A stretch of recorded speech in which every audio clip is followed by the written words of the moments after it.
journey beyond the ordinary. Fasten your seatbelts.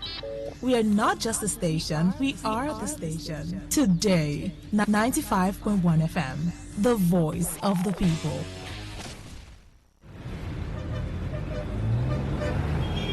Live from the Garden City of Port Harcourt, Nigeria. This is Today 95.1 FM.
Prosperous New Year. It's Koinchima saying, enjoy the season and show so much love. Happy holidays! Happy holidays! Happy holidays! Happy holidays!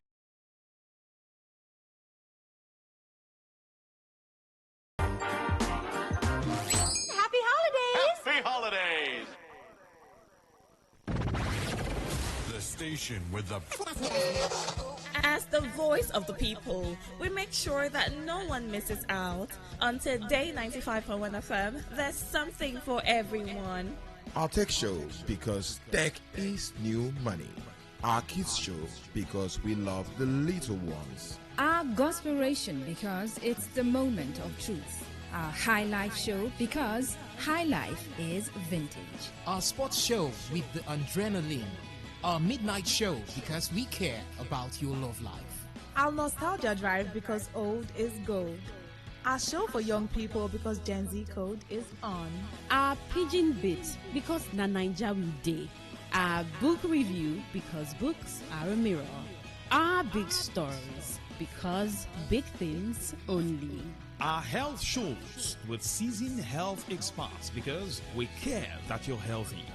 Our eyewitness report, because we want to hear from you. Our reggae show, because Rastafari.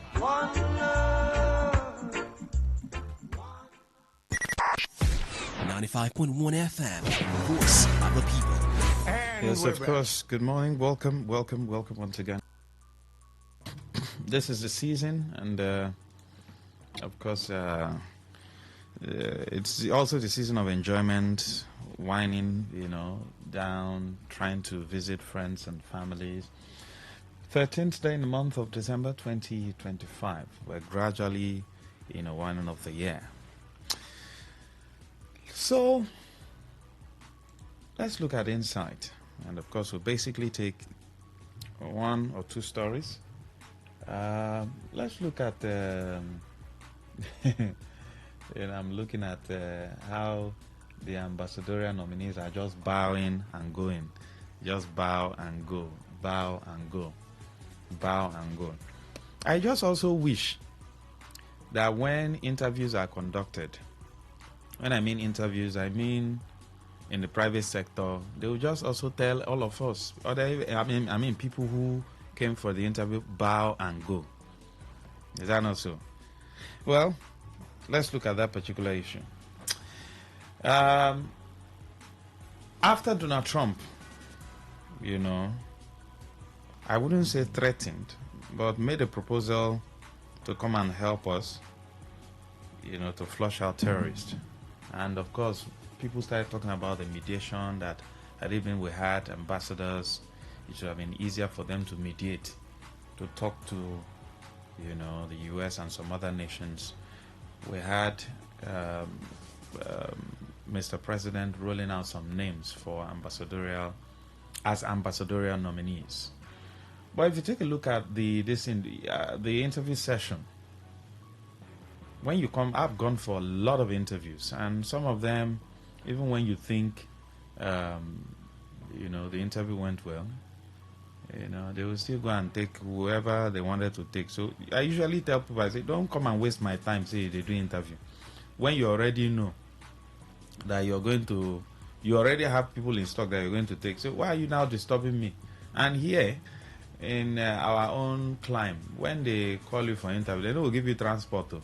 Now you go pay transport, come, go. Thank God for the advent of, the COVID that now brought about Zoom meetings and all that. So these days, they can stay anywhere. They do Zoom meeting, they interview you. If they're not taking it, then guide a while ago. If they're not taking you, the other ones go open. But I usually say it. If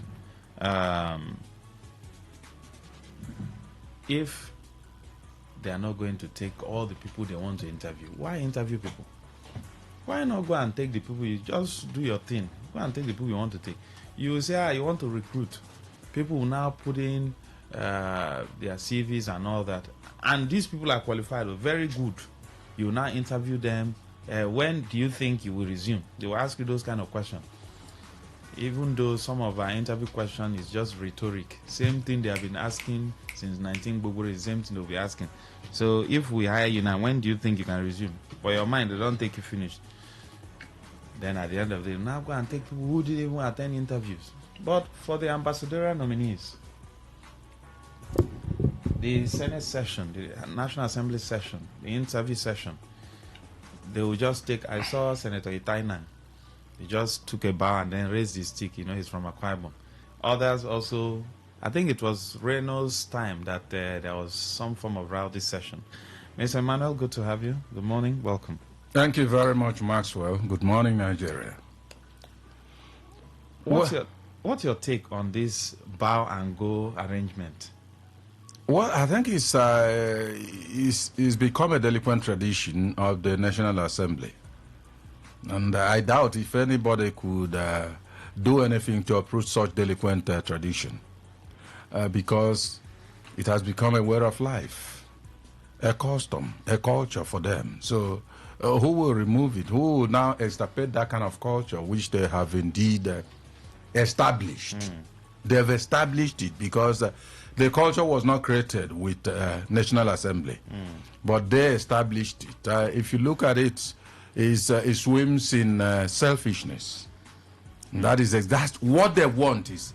You said Reno, there was no problem. It's only a disagreement between Ndume and Oshomole. Okay. Their principle is one. They agreed that Reno will be, in fact, screened and then told to go. But I think it was just one thing. What was it exactly? I've forgotten. That brought the problem that Ndume was. And you know that they so value themselves that whoever talks, others should bow down. Shimole is not somebody you would do like that to. Ndume also is not somebody you would do like that. But in the end, Reno Mokri was screened and then he passed and went to wherever he's going. Because he watched the whole thing and he will communicate with Tinubu. Depends on the relationship though.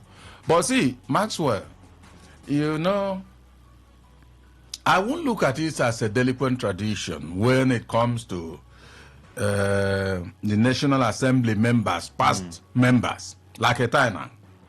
You know, he was a senator before, I think so. Yes. Yes. And for that reason, I think they've made that as what they call, if you have been in a police and all that, and you are known, you know, esprit de corps and army, all those things. Now, the solidarity is what they showcase to themselves, irrespective of when you left the Red Chamber. So, if it were to those who have been senators, there will be no problem. But when you, just like when, what's his name, came up, this defense minister, who was a military general, you know, they wanted to do that same thing. Christopher Musa, considering exactly his achievement and all that. But Akpabio said no. You know, I have told you that the government is on his age. He's on age completely, Maxwell, because he's afraid of Trump. Akpabio did not hold himself back. He mentioned it. At this Trump threat, this now that we are being threatened by Trump, is when we will say, Musa, just go. Go. No, they have to drill him. I think it's the right thing to do. Like I said, I wouldn't look at it as a delinquent tradition. However, if he's a senator that has no idea on where he's going to be posted, I think he should still be drilled.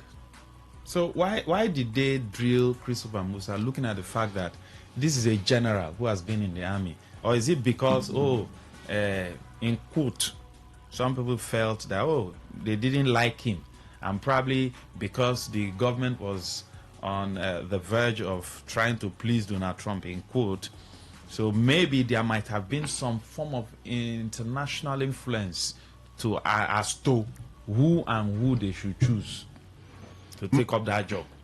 Max, it was the best thing they did in drilling Christopher Musa. He might be a general, there's no doubt about it. He's not going to be, he's not going back as chief of defense staff. I think that's what he was before.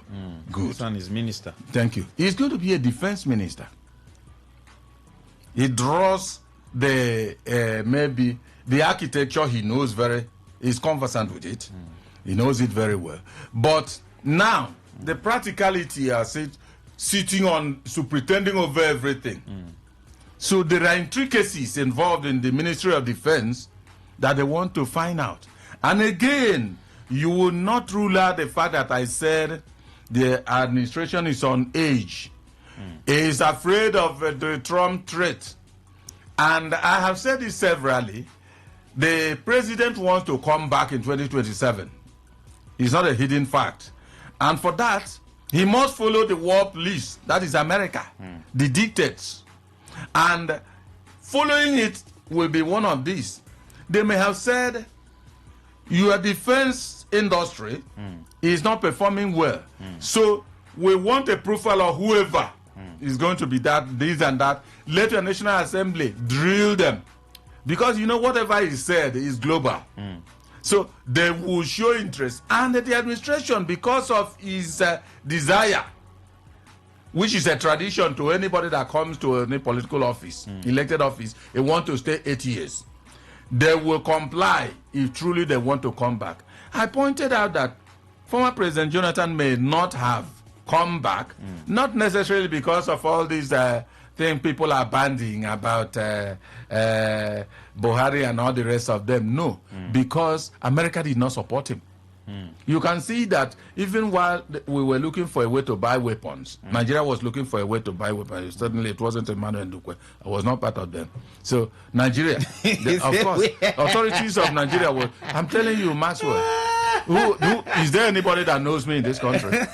So authorities of this country were looking for how to buy weapons from them, and they refused to sell to them. So the support was not there. But now, if Tinubu wants to excel, he will obey them, because he is a more experienced person in terms of politics than Jonathan, my opinion strictly. But if he doesn't want, let him argue with them. And that will mean he will serve till 2027 and it ends for him. So I think the bow and go is a traditional symbol of what they have developed, and is steeped in selfishness. But it is also good the way they countered Musa's own. They want, even the ambassador, see, people were complaining that all the people the president appointed and other, who will be appointed that has not learned corruption in this country? Who? Just let them, that person that is complaining, can he do certain things that will show that he's not corrupt? If brought in this stream of where he can showcase corruption. It is only a few individuals. I can't tell you that there are no people that are not corrupt in this country. I can't say that. Because the question will start from me. Are you corrupt? I'm not. I know certain things I have left because of lack of corruption. So there are others who may even perform better than me along that line of not being corrupt. So I want to believe that the issue of bow and go is what they've entrenched, and they'll keep on doing it. And it doesn't matter much. For me, it doesn't matter much, except where it's very critical. Because when you carry a carpenter and make him a minister of defense and tell him to bow and go, then he won't even know in whatever he's going to face. But we've seen it happen now. Festus Keyamo, aviation minister, is he not a lawyer? He's a lawyer. What is he doing in aviation? No, a sensitive sector of that nature. No, he can understand. And then he's now telling us that the reason why airfares are up is because you will not control private sector now. As in private sector, they are operating in oblivion. Are they not operating in Nigeria? No. Don't they have fun? Maxwell, I think he can superintend over that. No, aviation is serious business. I know. It's not a Chereka Nkwacha business. I am not saying it is. And a lawyer, for that matter, who has been practicing law for years, you now put the person in an aviation. Abba. You remember that there are operatives, seasoned aviation operatives in that particular industry, as it were. So if he has problem, they'll supply the answers to him. What he's doing is administrative work. Mr. Emmanuel, you are aware that he has the as a minister, he has the ear of the president, of and course. He's the one who will, if they tell him, let's do this thing like this, and to him, he feels that it's not necessary, I beg. Will he convey that message to Mr. President for them to refine that area? That's where the problem is. But when you are, this is what you have done over the years, this is what you love, you will push through the National Assembly, you will push to Mr. President, sir, this aviation thing, we need to do this thing. You know, from my years of experience, this is what I've been doing. But it's difficult. If you tell a man who is not conversant, for instance, with this studio now, that there is need for AC to be here as much as you're broadcasting, the person will say, AC, for how? AC, how? Maybe the console has fan inside now. Make the fan blow this thing now.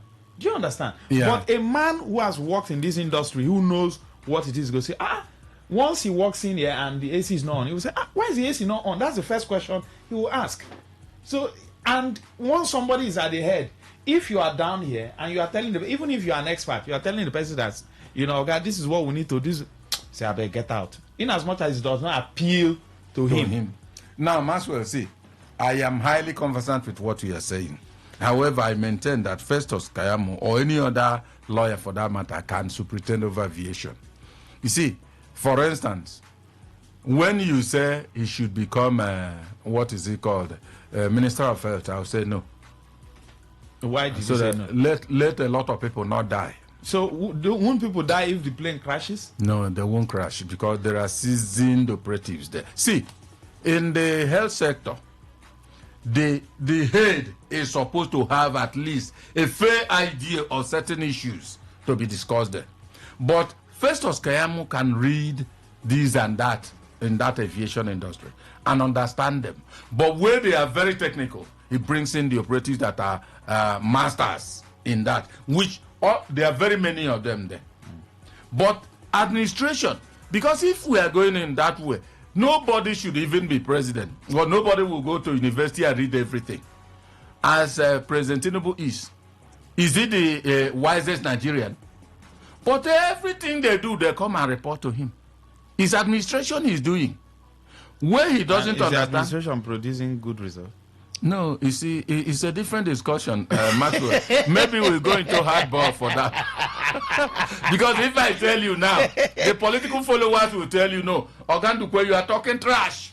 No, but the president is doing it well. No, Mr. Emmanuel, there are things that you usually say, what is one on the hand does of course, it doesn't need mirror. We all know the truth. Yes. Is that not so? Yes. If somebody is doing well, you go no. I'll give you an instance. Mr. Emmanuel, you're not a musician. Yeah. As far as I know. But if you see someone who is singing well, of course I know now. How you take no? Well, because first of all, there is an appeal that music has. And the appeal can only come from the maybe constructive symphony.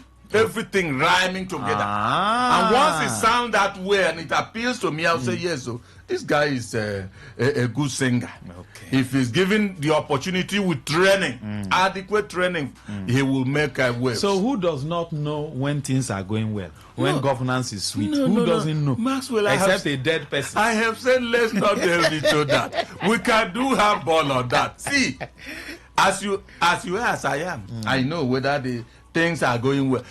Several times I have had to call that Nuhu Ribadu and all the rest of them when they said everything about insecurity is easing up. I have not seen it.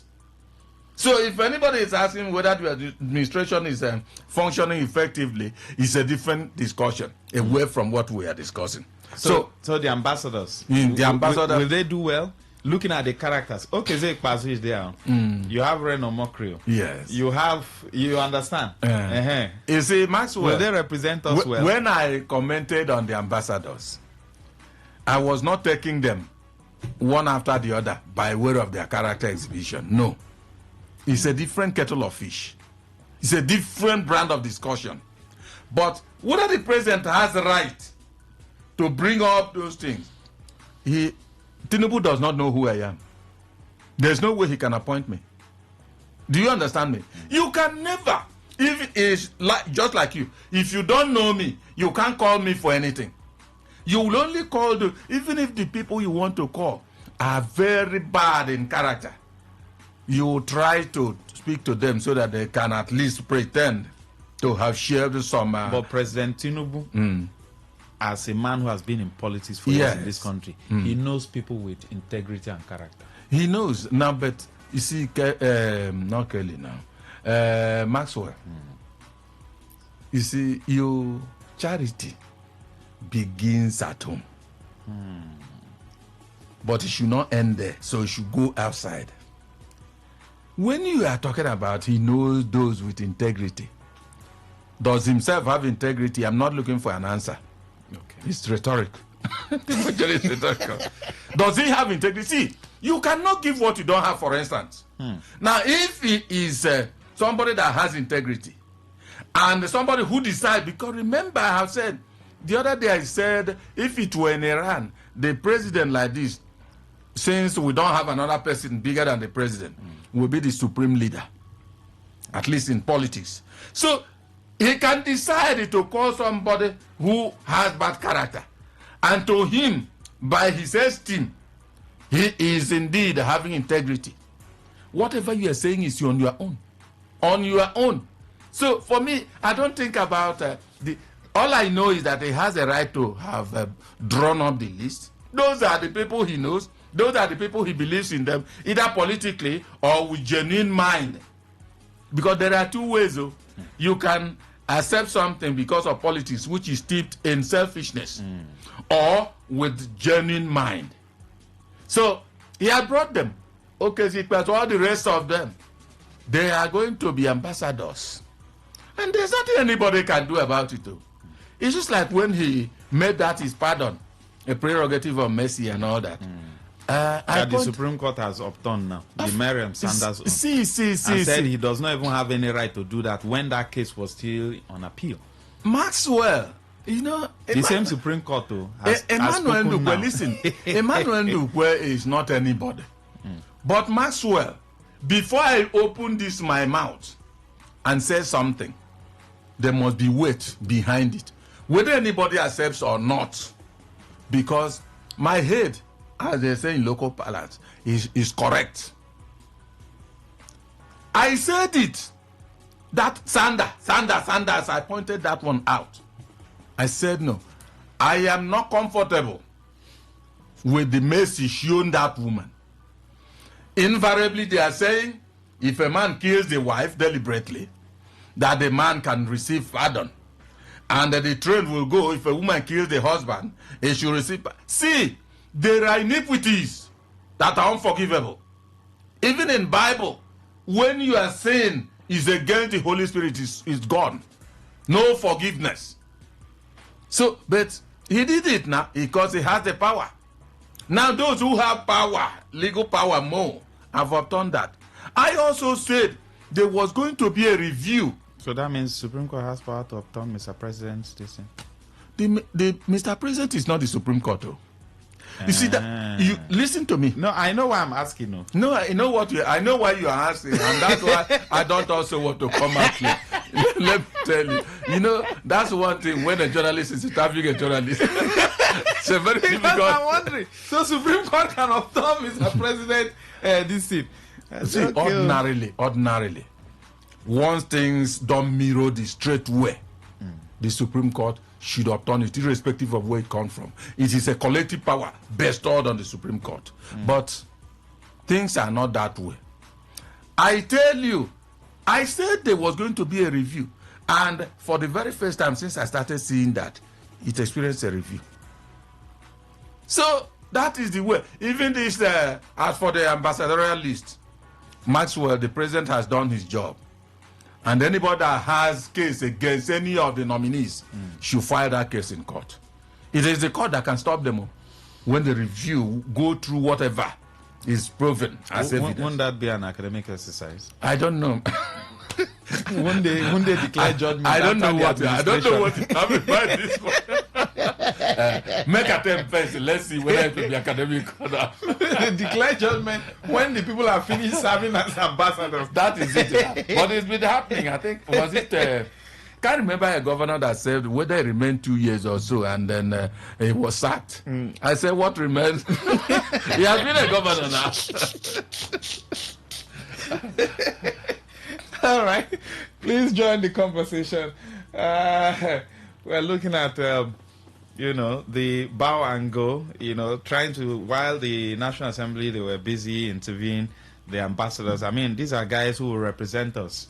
If you have a company and you want to send a representative to go and talk about a particular contract on the company's behalf, you should know the kind of person you will send. Send someone who will truly represent the company, not someone who will go there and forget the reason for them and start looking at maybe there was a lady there that is representing the others and say, how you doing, fine girl. And then he will now leave the main thing, which is to go and negotiate the contract to ensure that that contract gets to the company, and then goes there to start looking for a woman or goes there and say, man, give me small money, I beg, man, I leave this contract. So when you're sending a representative should be a reflection of what you want to achieve. People who, Mr. Emmanuel, there are people who are, how do I put it, brands. That's true. There are people who, for instance, in the US, when they win election, the stock will go up. Yeah. That they've not said anything, no. It's true now. Just because they have just been declared winner of the election, the stock goes up. Economy is the most sensitive thing. There are also people, once they win election, the stock will go down. It tumbles, yes. That's Business true. people start complaining because of the character, the image of that person. It's true. The image of that person. It's you true. also know that there are people who, if they write, maybe say they write something at the back of their car and say, attend to the bearer, and you take it to anywhere, they will attend to you sharp. They say, now he send you. Come. Please take him in. There are also people, when they write that same thing and they give to you, in spite of their political whatever, when you get somewhere, they say, you hold on first, eh? Hold on. Let's talk to our MD. Hold on first. We are coming, eh? They will look for a way to, because of the personality that sent you. Of course. So when you are sending an ambassador, this is a representative of the image of the country. Yeah. So you all have to look at character. But you know and you know that the global community, they know everybody. Of course.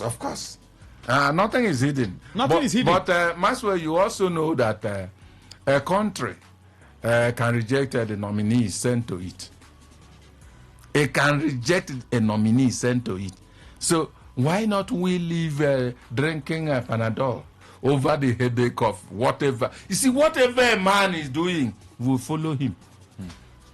When you are sent to America, for instance, I'm sure they will be very careful with that of America.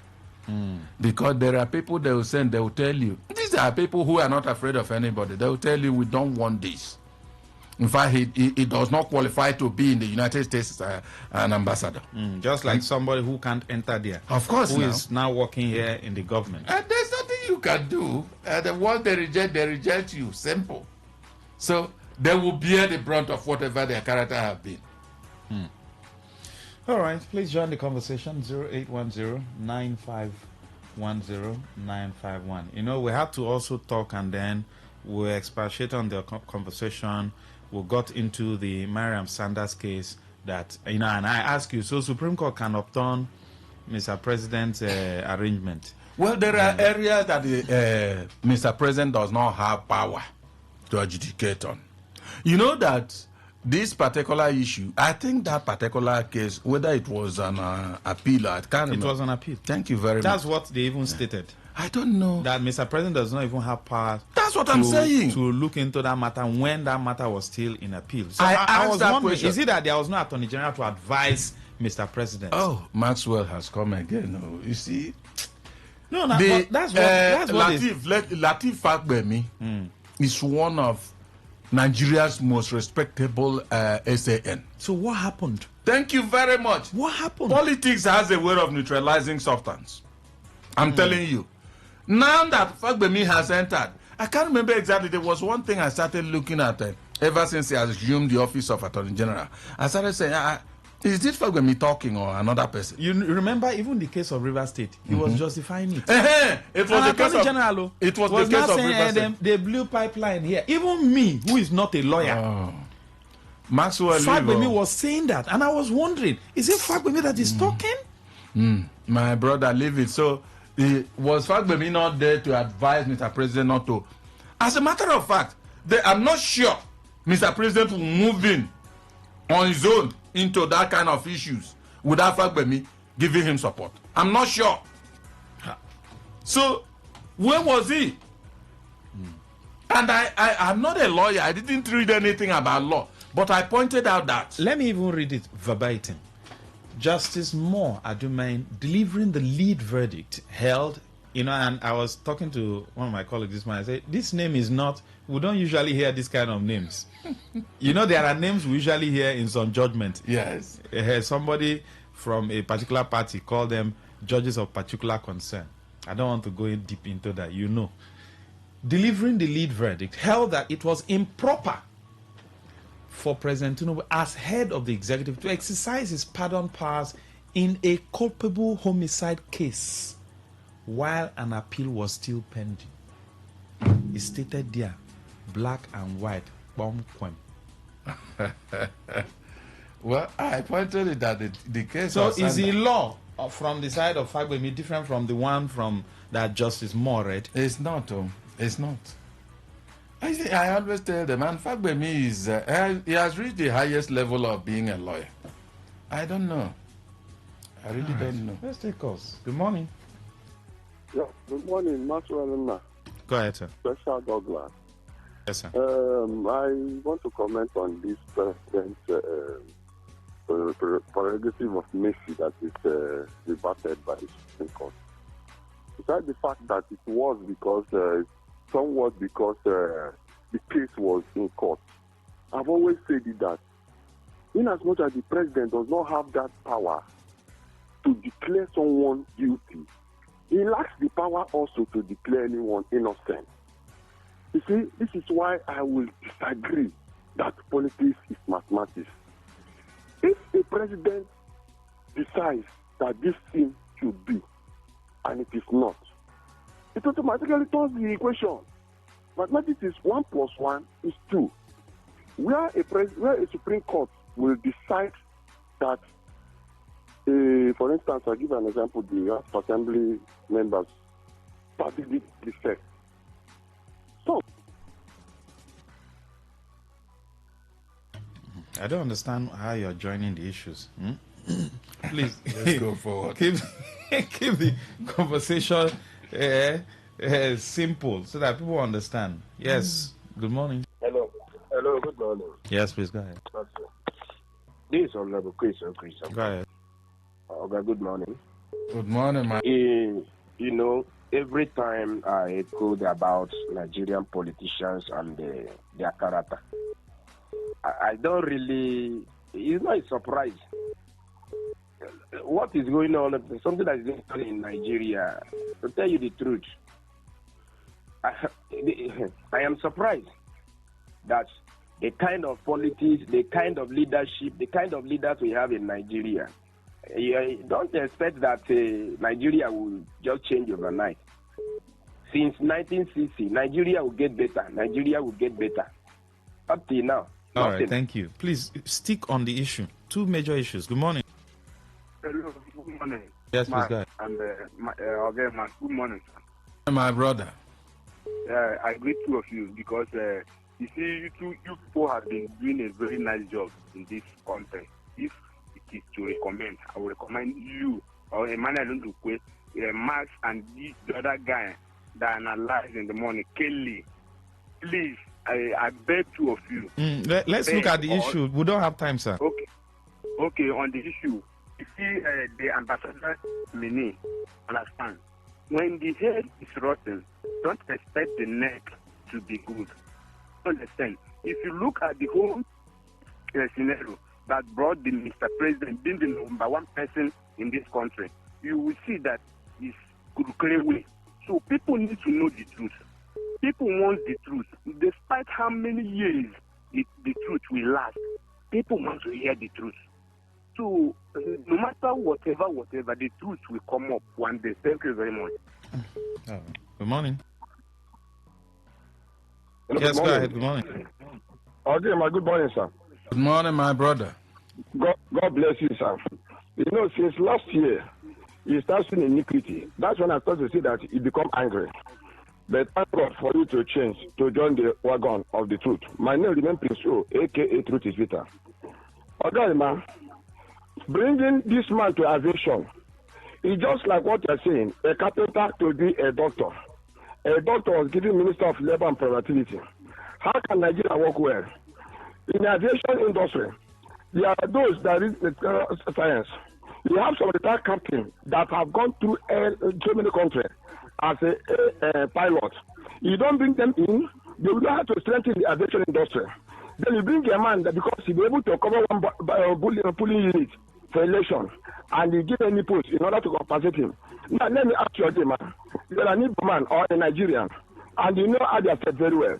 What is the pedigree of Ipazu to be appointed as an ambassador? Can Ipazu work in Abia State or anywhere in Aba? The answer is no. Ogaima, what is the pedigree of Mahmoud to be appointed as an ambassador? A man that kept Nigeria under money. Today, what we are suffering today was a result of Mahmoud. Now you are talking about Fabeni. Fabeni was there when Nigeria got to Supreme Court said that election was a technical glitch. This English come out in order to perfect a vote for a man to be in office. Thank you. And the Thank same you. time, you are saying you don't know.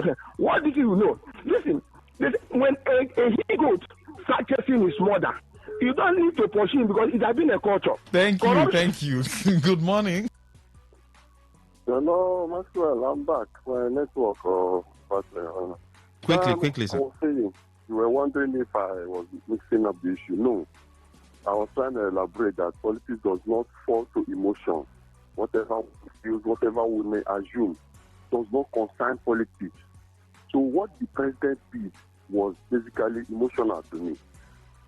The decision as taken by the court is what the law says. A matter has not been dispensed in the first place. You go and pardon the person. What are you telling others who have not committed crime? That they can do anyhow and they get away with it. Thank you very much for your time. We have to go now. Yes, that decision is here. All right. Thank you. All right. John Waokuku says, Maxwell, following the defection of Governor Fura to... okay.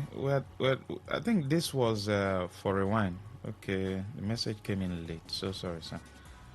So sorry. What we're talking about here is the bow and go, while they were interviewing the ambassadors. And we're also looking at the pedigree of these ambassadors, some of them, we just mentioned few names, so and then we looked at the fact that General Christopher, who is a known, I've gotten a job before,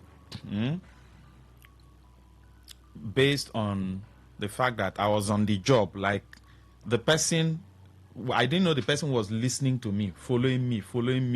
So he just called me, would you be interested in working here? That was it. So he has followed me. Yes. You understand? Yes. So Christopher Musa, we brought his own case. He's a general.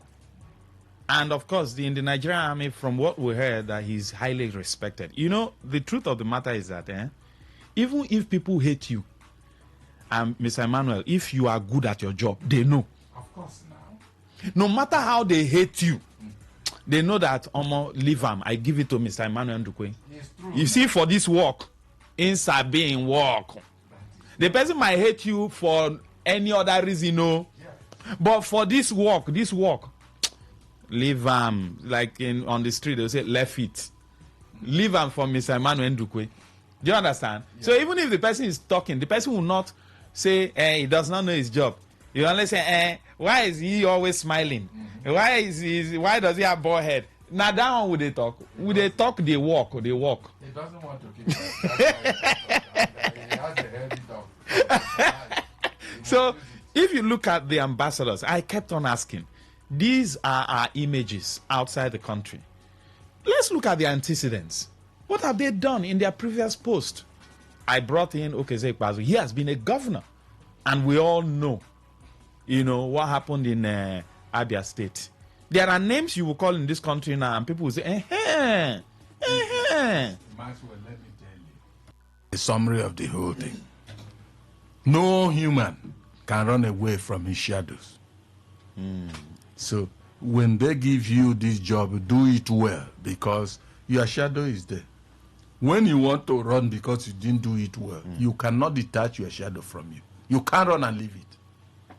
It must haunt you if you do it badly.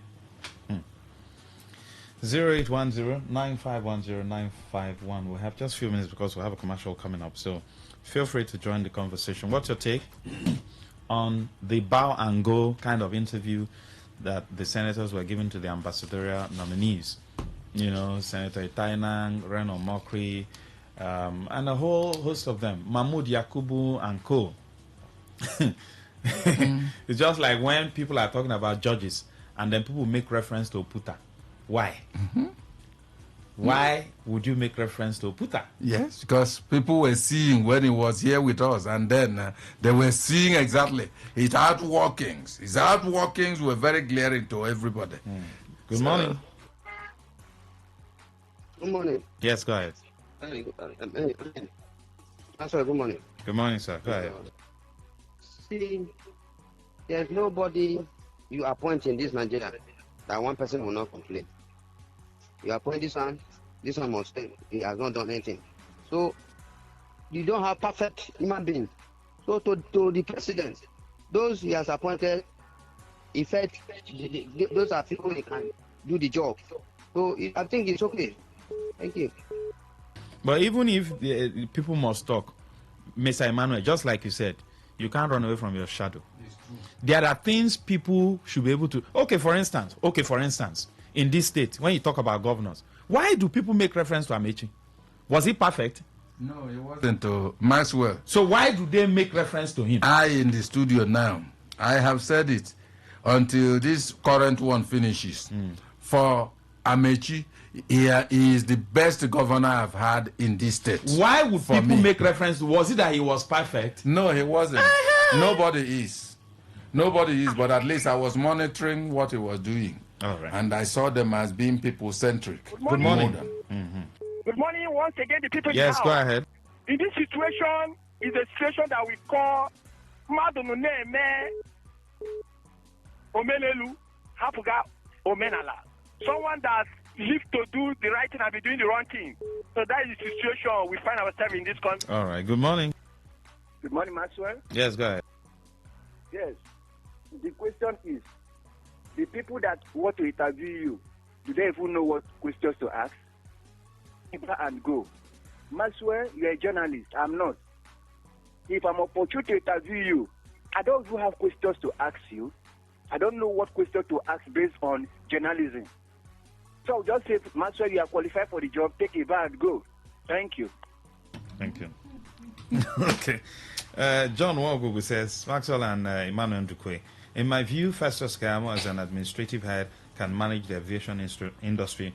What we need first is to hire for character and train for competence. All right. Good morning. Yeah, last caller. Yeah, good morning, my dear brother. Go ahead, sir. This is Maxwell. I say again, Mahu is not as Zimbabwe. This is a governor that Imo State, and I may say, share the prison to them, that they will attend prison of Zimbabwe and release them by Buhari. Somebody tell you nobody appoints. You see, no criminal will have said that somebody is a clean man. Every thief say everybody is a thief. When you are not a thief, when somebody say you become angry. But when you are evildoer, you give glory to evil. Thank there you. are decent to this country. All right. The man called Captain Lechamade as an investment. He has been a commissioner for 2 times of land, an ambassador to Equatorial Guinea. He has no plot of land. Is not a human being? All right. Thank you. Kingsley says, President Tinubu has not made any sensible or reasonable policy or decision, so forget about those so-called ambassadors nominated. All right. Mr. Emmanuel, that's much we can take. Thank you very much, Nigerians. Thank you very much, Maxwell. But the issue is that you are an ambassador designate and all that. Whatever actions you have taken in your previous positions will become your shadow. Did you do well then? It will follow you. You didn't do well, it will haunt you. Thank you so much for your time. Thank you very much. And we have a gentleman in the studio. I don't know how gentle he is, but it is when you interact with him, basically one-on-one, you now know if he's gentle or not. But anytime you see a fine man, you say a gentleman until you get to know him one-on-one. From Lambert Weiss Global Services Limited. So since I've called him a gentleman, I will expect him to be gentle enough to give us good morning to give us if there's any good, my brother, if I there's am very any gentle. I'm very gentle and kind. Okay. If you are not gentle, if you are not kind, Lambert Weiss Global Services Limited, a reliable real estate company here in Nigeria, cannot be almost dashing land free. When you say dashing land free, yes, I will say you should give me one plot now. Let me tell you something. If a reliable real estate company is giving 75 percent discount on a land. That is equally to say that they dash you the land free. That's How? okay. But let me tell you now. Okay. Now we have a new site we are selling on a promo sale called December Gift. 550,000 at Elele. We call it New Hope Global Estate. New Hope Global Estate. At Elele, we are selling 550,000. Does it have anything to do with renewed that, hope? that is what I'm saying. Now, we give hope, we make sure that you secure your future. Now, if you buy one plot, you get all the documents free, which include deed of conveyance and registers of your plan. At the same time, our inspections are free of charge. Okay, inspection. Yes, it's free of charge. You're not paying 1 naira. Now, if you buy 4 plots, you get 1 plot free of charge. Just like you that. are not paying anything. Do you understand? Now, if you ask a lawyer to do a deed of conveyance for you, lawyer will say 10% of what you bought. If it is 550,000, what you pay the lawyer is 55,000. Then plus original surveyor plan, which will cost you 200,000. Add it together. Then you check the value of land we are selling around that place is 2 million and 2.5 million. You see, it is 75% discount. So that's why I say we are dashing land free and people are rushing. People are rushing. People are rushing and like pure water. That's why they call you now. So call us on this number so that you become a landlord with us. Call us on this number 080 35 28 1205 080 35 28 1205 or 070 82 53 000 070 82 53 000. You know the good aspect of this thing, where would they sell? This our land called New Hope Global Estate is a dry land. Okay. Very dry land. Suitable Have they for planned the place? Yeah, that's what I'm saying. Suitable for anything you want to do with it. If you want to build, because you have residential, we have agro cluster. If you want to build your house, we give you residential. If you want to farm, we give you agro cluster. You start up. And all our documents are free of charge. We do instant allocation. Hope there won't be one day now government will say, I know we are supposed to build factory here. All of our land, before immediately we are buying land from our landlord, we'll do the necessary inquiry and background check from Ministry of Lands. Do you understand? To know if government has eye on over this place or any projects that they have cited on it. And all our land is purely registered. And this land we are talking about has certificate of deposit. That shows which is second to last before you get your C of O. So that is to say that by next year this land will have C of O. So we are giving this land almost free. We do instant allocation as you they pay immediately. That's why they receive your plot. And if you buy 4 plots, you get 1 free. 4 plots, you get 1 free. And all the whole thing where we say documentation now free of charge, inspection free of charge, no bush entry, no agent you've done fee. all that. All these things are settled. No foundation this, no youth this, no there's nothing like that. If you allocate, you immediately you pay. You start up your development. If you want to build anything, you start. If you want to do agri, now call us on this number. Call us as it they happen. 080 35 28 1205 080 35 28 1205 or 070 82 53 000 070 82 53 000. And you know say apart from this, our land has a very good landmark. Okay. From Harcourt White Polytechnic to our site is only 2 minutes. Harcourt White Polytechnic. And I say 2 minutes, that is to tell you that it is student environment. Now, from McDonald University, which is Fadedede, to our site is 5 minutes drive.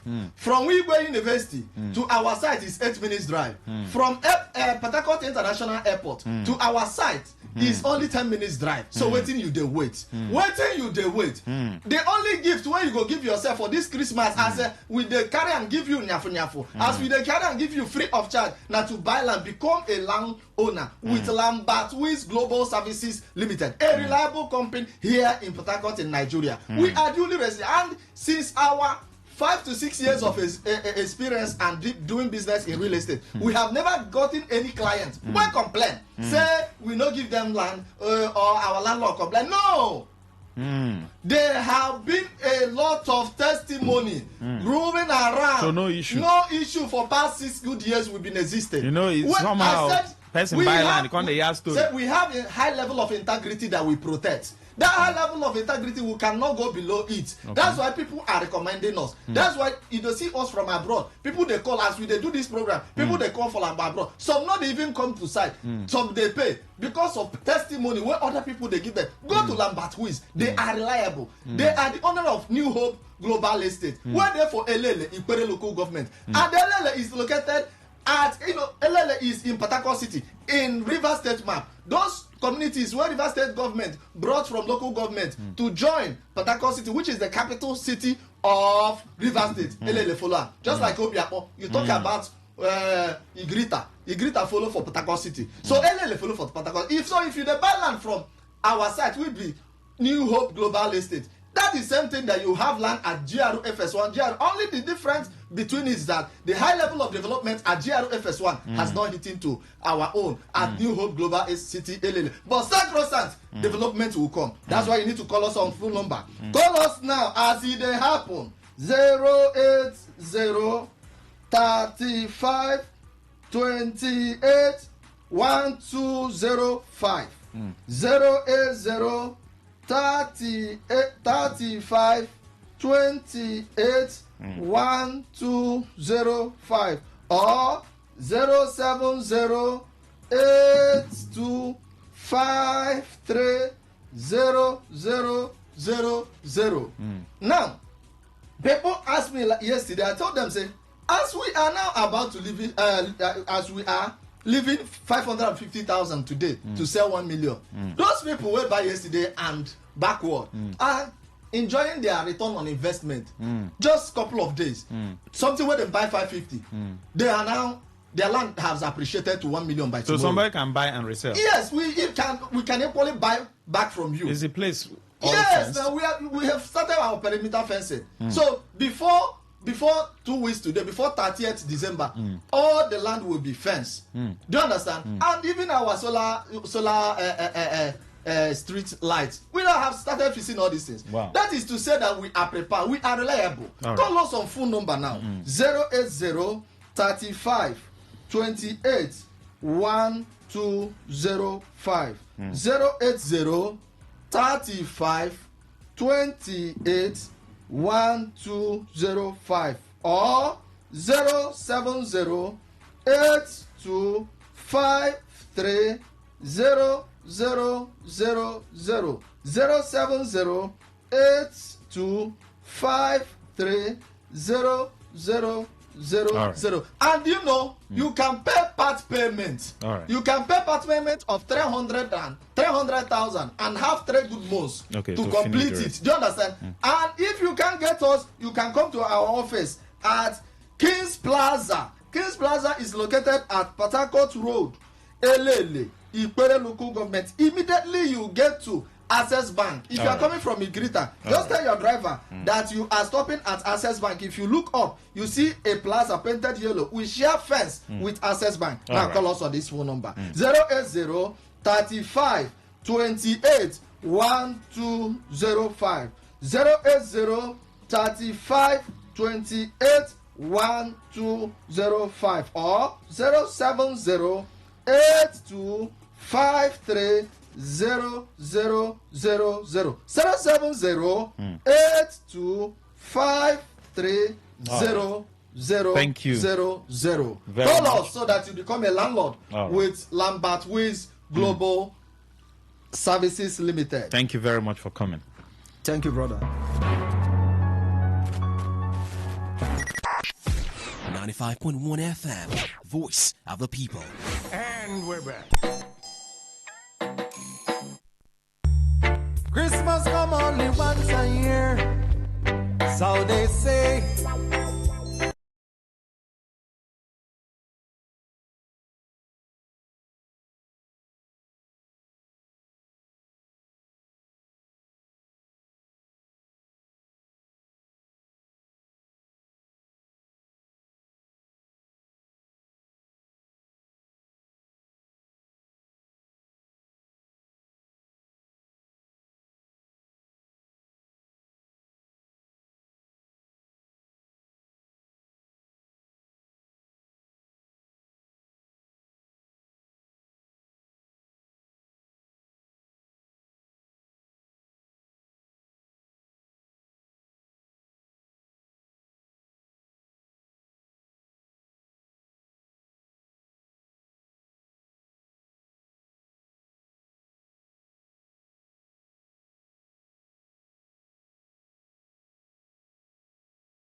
People, we make sure that no one misses out.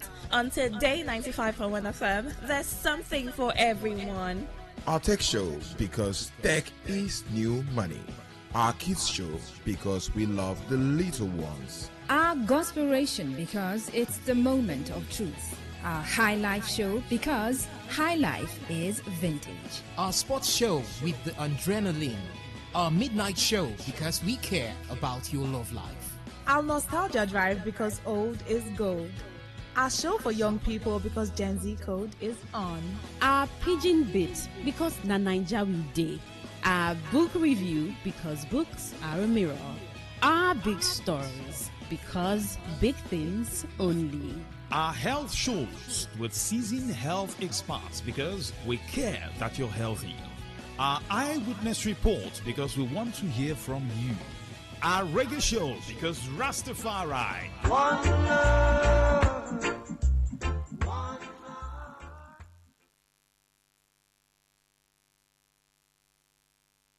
Unleash the power of the airwaves with the ultimate radio experience. Tune in to Today 95.1 FM, the voice of the people. Don't just listen, immerse yourself. That is 100% true. Waiting they create, party for mouth. Waiting they cost,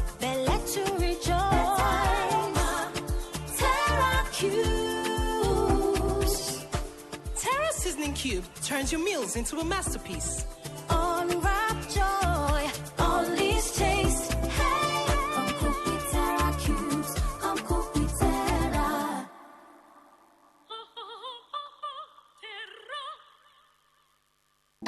No buy am. But why? No see say this big bull bag of rice no get the new big bull holographic seal. Not true. Introducing the Big Bull Holographic Seal Tape, your favorite authentic Big Bull rice, 50 kg and 25 kg. Now with holographic seal tape. This is to ensure you get the premium product from Big Bull Rice. Do not buy if the holographic seal tape is not on the bag or is broken. Big Bull Rice. Tasty rice nourished you. Mom's love is pure. So she does. Mom's special jollof puts a smile on your face. Mom's yummy fries cheers you up. Mom's tasty stew nourishes the body. Golden Terra oil, tasty. Golden Terra oil, nourishing. Golden Terra oil, Golden Terra soya oil. Golden Terra Oil helps mom pour her love in the tasty, nourishing meals she cooks for her family. Golden Terra Oil, pour pure love.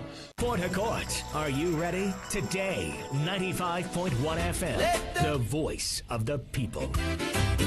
Good tasty food is worth living for. Worried about your oil every time you enjoy your favorite meal? Introducing Golden Terra Smart Balance Oil. Smart Balance Rice Bran Oil is rich in gamma oryzanol. Several studies suggest that gamma oryzanol may contribute to the reduction of bad cholesterol. Golden Terra Smart Balance Oil. Good food, no worries. How do we make our cooking come alive? Oh, Pepe Terra. For that tasty meal where you like, oh, Pepe Terra. Won't cook food to impress, oh, Pepe Terra. Hey, Pepe Terra, Pepe Terra. Whether it's jollof or na stew, even for porridge or spaghetti, cook to impress with Pepe Terra. Pepe Terra. Go for gold, Terra Gold Cube. The amazing seasoning cube. So when you're cooking your delicious meals, don't compromise. Go for gold.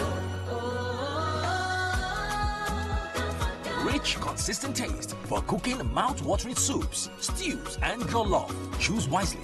Choose Gold. Terra Gold Seasoning Cube. One cube, endless possibilities. Terra Gold. Port Harcourt, are you ready? Today, 95.1 FM, the voice of the people. Radio has never been this good. Today, 95.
I've stopped talking about it. We have to talk about the season. It's very important. Well, that's for those who celebrate it. It's by choice, so yep.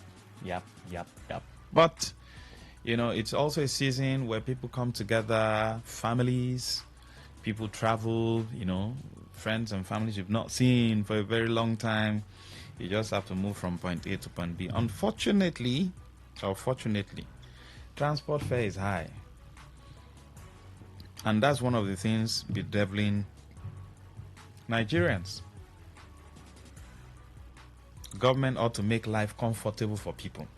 There shouldn't be any excuse. You know, when Kayama was given that excuse, that's an excuse. And Nigerians should stop accepting excuses from public office holders. It is either you are doing or you are not doing. You get what I'm saying? You can't be in office, things are not working, and you're giving excuses. What kind of excuses are you giving? The essence of the human race is to solve problems. Is that not so? Even God till today is still solving problems. So somebody will be in office and will be giving excuses. Oh, the reason why fuel price is high is because they were paying subsidy, so they were middlemen. Is your duty to remove me? The Nigerian on the street does not want to know middlemen, headmen, legmen. What they want is fuel price should go down. There are dynamics, there are things you can do for it to go down. Do it. It's not our business. When you go to a restaurant, what do you go there to do?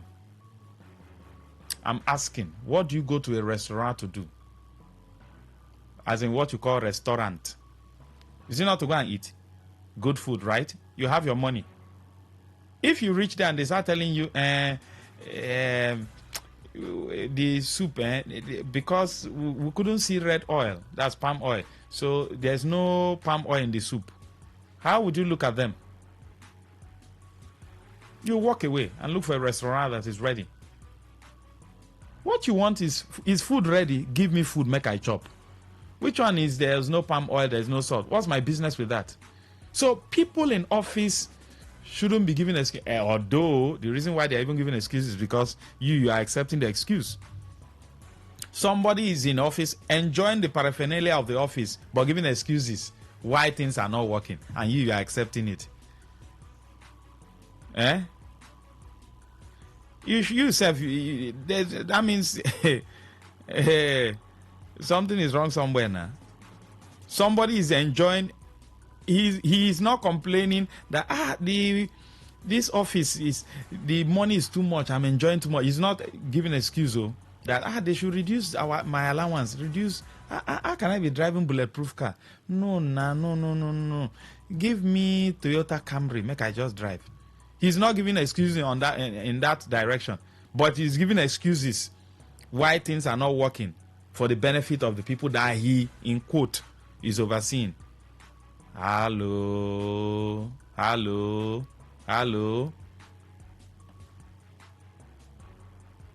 Why would government be giving excuses for not paying salary? What kind of excuse are you giving? You have not paid gratuity and pension. You are giving excuse. But the political office holders, you are paying their own. No excuse for that side. Let's go into security. We just talk in the next 30-35 minutes. Then you would want to listen to the law today. Oh, if you miss it, because it is something probably you must have suffered. It is something that you might have even suffered. You might have gone through such harassment. And that's why I want to treat it. It's something that you see every day. Go to almost all the streets in Port Harcourt now. There are gates. And some of these streets are in between major roads. And sometimes they will lock those gates that people should not pass through. Government road, broad daylight. Don't miss it. Let me just give you, when you are cooking, you just taste the soup like you say, hi, this soup goes sweet. So calm down. I just gave you, something in your palm. Just taste it. It's sweet, Abby. You can imagine when I'll now bake the fufu and everything. Don't miss it though. 10 a.m. So, finally, the police said they want to recruit 50,000 constables. 50,000. You are aware, Mr. President gave a directive that police officers attached to VIPs, VVIPs, VVVIPs should be withdrawn. In a sane climb, it shouldn't even happen in the first place. When you are giving directive for something to be done, it means there has been a failure somewhere. Yes, there has been a failure what? Somewhere. I'll be right back.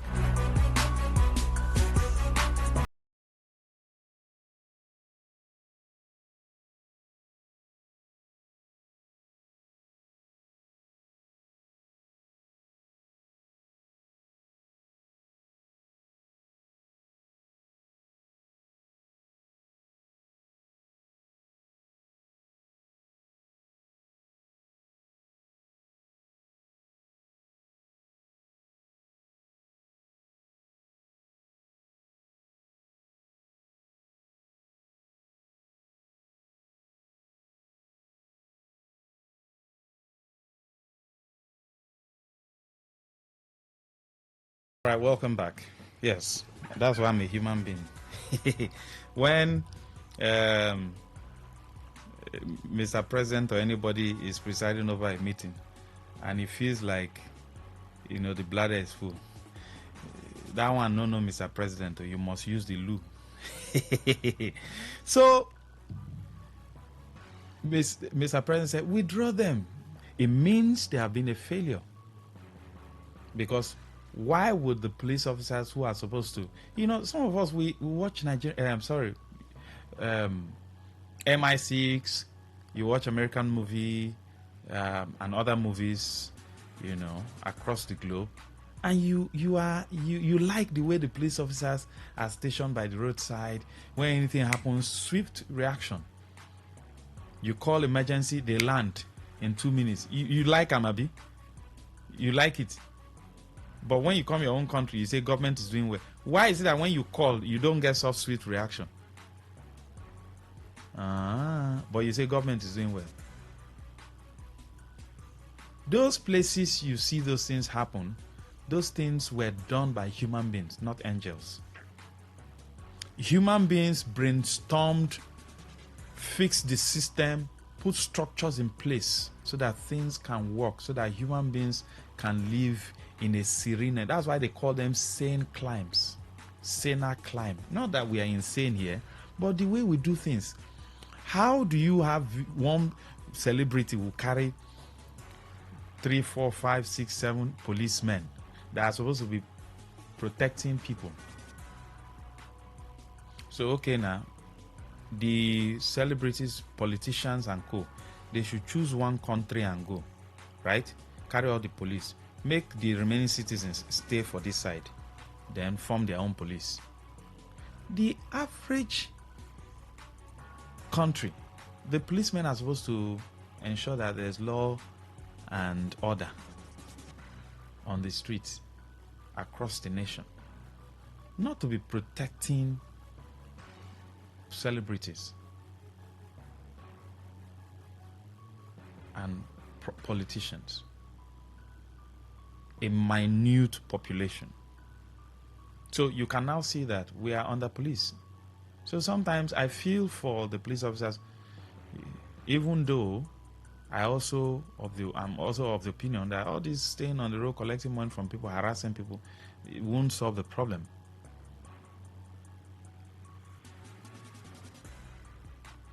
It won't solve the problem. But I feel for them. I was in a car and I saw one. I was looking at his uniform. He didn't know what was in my mind.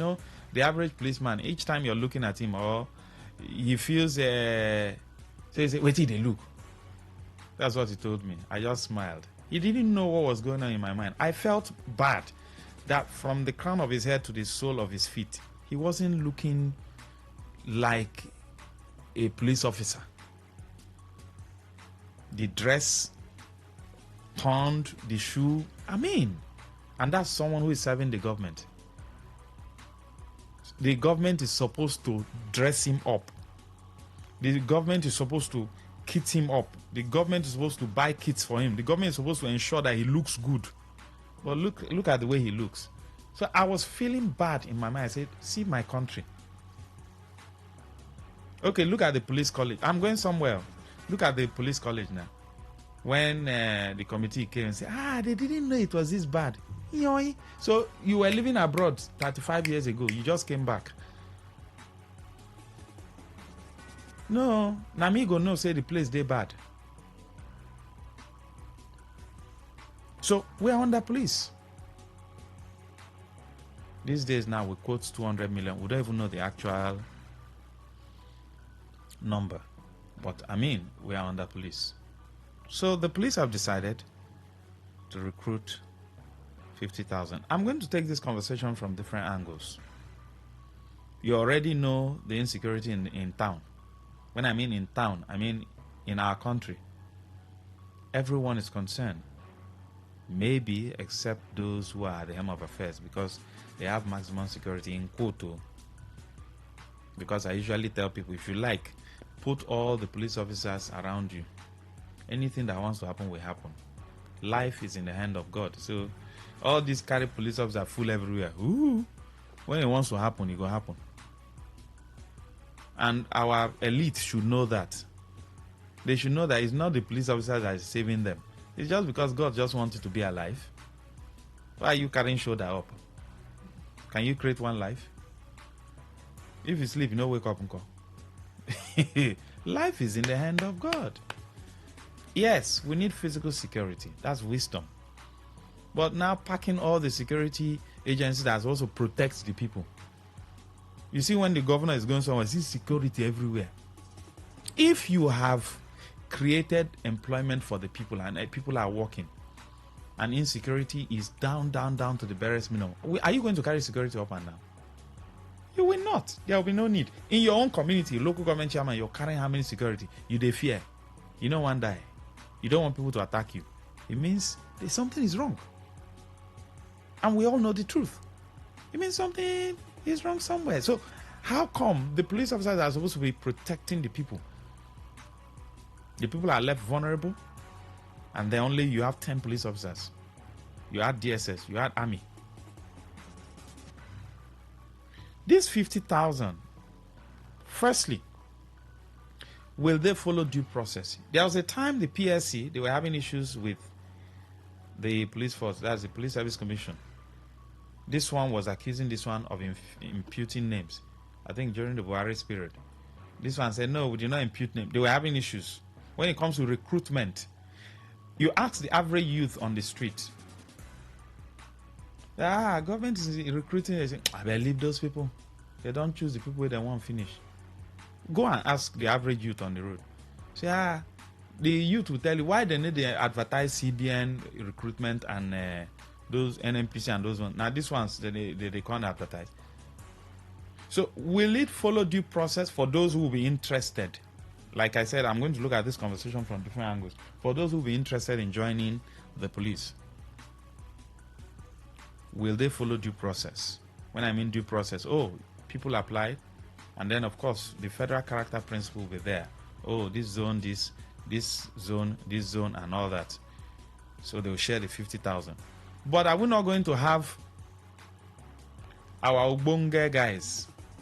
When I mean Ogbonge guys, the National Assembly guys, the ministers and co, share this thing within their, even though some of the people they even want to give might not want to take the job.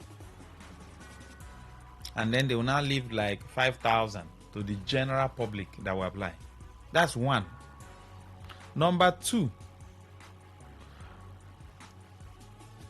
when they were doing the army recruitment, the one that I don't know if they finished, but they were even announcing it that state government will give technical support, they will give support, and you could see this laxity and apathy on the part of the youth in joining The military that was well revered while I was growing up as a small boy.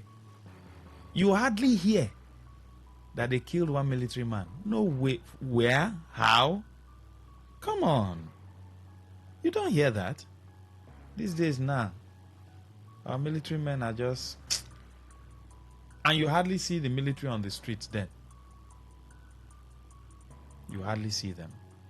If you're going past Bori Camp, your body go dey shake. Hey. Why is it that some of our youth display this apathy in joining the police? Does it have anything to do with the image of the police? Even though the police will come out, you know, their image maker will say, no, there's nothing wrong with the police. We are utmost in our professionalism, speak big English. When you finish speaking big English, let us go to the street. Conduct an interview now from Choba. Just be asking people questions. People on the street, just be asking them questions. From here, get to Eleme Junction, enter Barrow. Just be asking people questions. Would you love to join the Nigeria police? Would you love to join the Nigeria police? You will get your answers. Let me not stay here and assume.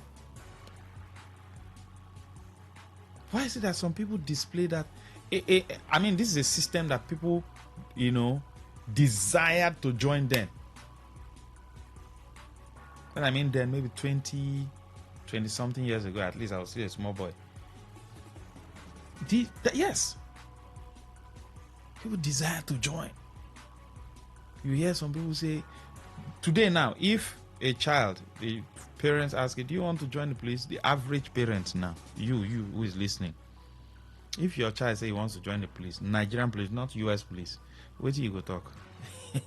Be sincere with yourself. Don't come and do, hey, you know, you have to be patriotic, be sincere. Talk massively. What would you tell your child? You know, like when a child says, I want to be a doctor. You say, hey, that's my son. That's my daughter. Is that also? Or a lawyer. Or engineering. Then when, you know, the companies were there employing. If your child tells you he wants to be like Ronaldo today, you'll be happy, isn't it? Because money day football. Of course. He wants to be what's the name of this? The Williams. Serena Williams, and you'll be happy. Is that also LeBron James? You'll be happy. Basketball. Okay. If your child says he wants to join the Nigeria police, will you say, yes, that's my son, that's my daughter? So why the apathy?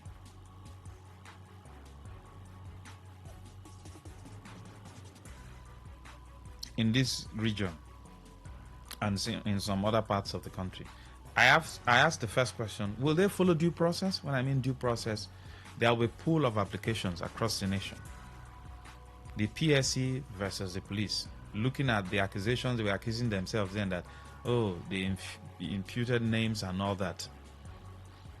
Are they going to follow the procedure? Okay, these are the procedure. And then once somebody is qualified, whether the person is from one tick village, does not know anybody in government, the person will get the job. Will they follow it to the letter? It's a question I'm asking. 2, why the apathy on the path of our youth? I mean, joining the police, you have gotten a job. That's what it means. And you look at the unemployment rate in the country. Who does not want to get a job? Nigerians want to work, isn't it? But why the apathy? Drawing inference from what happened during the Nigerian military recruitment. Not NDA, Nigerian Defense Academy. That's another cadre of recruitment. The recruit. You hear people say, no, now the politicians should carry their children and put. Why? That's 2. Number 3, we know the insecurity situation in the country. 50,000 policemen. Will it boost the morale of the already existing police officers who are serving? Will it boost their morale that, we have had more personnel, so the workload will reduce? That's 3. Number 4, if you look at the fact that police officers who are retired will have to go and protest to get their pension and gratuity, which is of course not different from the normal civil servant. And people are watching. People are what? Watching. The younger ones are watching. Why would you be happy if your child says he wants to be like Messi? Because you can see the life of Messi and Ronaldo and Osimhen in the show. Is that not so? Let's not pretend. Everybody like good thing. If you don't like money, tell me that you don't like money. Like one politician say he does not like money. You know that's not true. Who does not like good life? Okay, tell me now that you like suffering. You want your children to be non-entities. Is that what you want? I don't think anybody wants that. I might be wrong. I might also be right. So when the younger ones are watching retired, I have a friend who is a retired DSP. She might be listening to me. Till now, she never gets gratuity. She has not gotten pension. I asked her, how do you feed? Well, she has family members to support. Is that supposed to be so? So the younger ones are watching. Do you think it will encourage other people to want to join the police? Looking at the fact that they'll see old men who are retired in their 60s and co. going to block National Assembly to say pay us and this, then you hear the authorities say they should get out of that place, that they are working on the issue. People are going to, are they even supposed to fight for what truly belongs to them? Because I have an issue with our nation. When the authorities are owing, even in the private sector it happens, so you ask for what is due, what duly belongs to you. They say you are arrogant. They say they call you all manner of names. Something that should be that is yours already. Instead of them to apologize that they have not done it and then look for a way to do it. So why would retired men and women go and protest to get their pension or gratuity? The last protest or there, I think Shore joined one of the protests. Is it supposed to be so? So I'm now asking, now that they want to recruit 50,000, the younger ones who might want to indicate interest to join the police, looking at all those protests, do you think any one of them would want to join the police? Looking at the fact that they are looking at the retired ones, you look at the person's life. The person is suffering, going through hell. Someone who has served his nation for 35 years old, moving from one, this thing, at least that personnel has been able to survive. Then retiring, instead of the person to be treated as a senior citizen, the person is treated like trash. Will it encourage the younger ones who have interest in serving their nation? Because patriotism is not enough. Why would an American, let us not be, sentimental here, emotional here. Why would an American, okay, why do you want to work in Shell?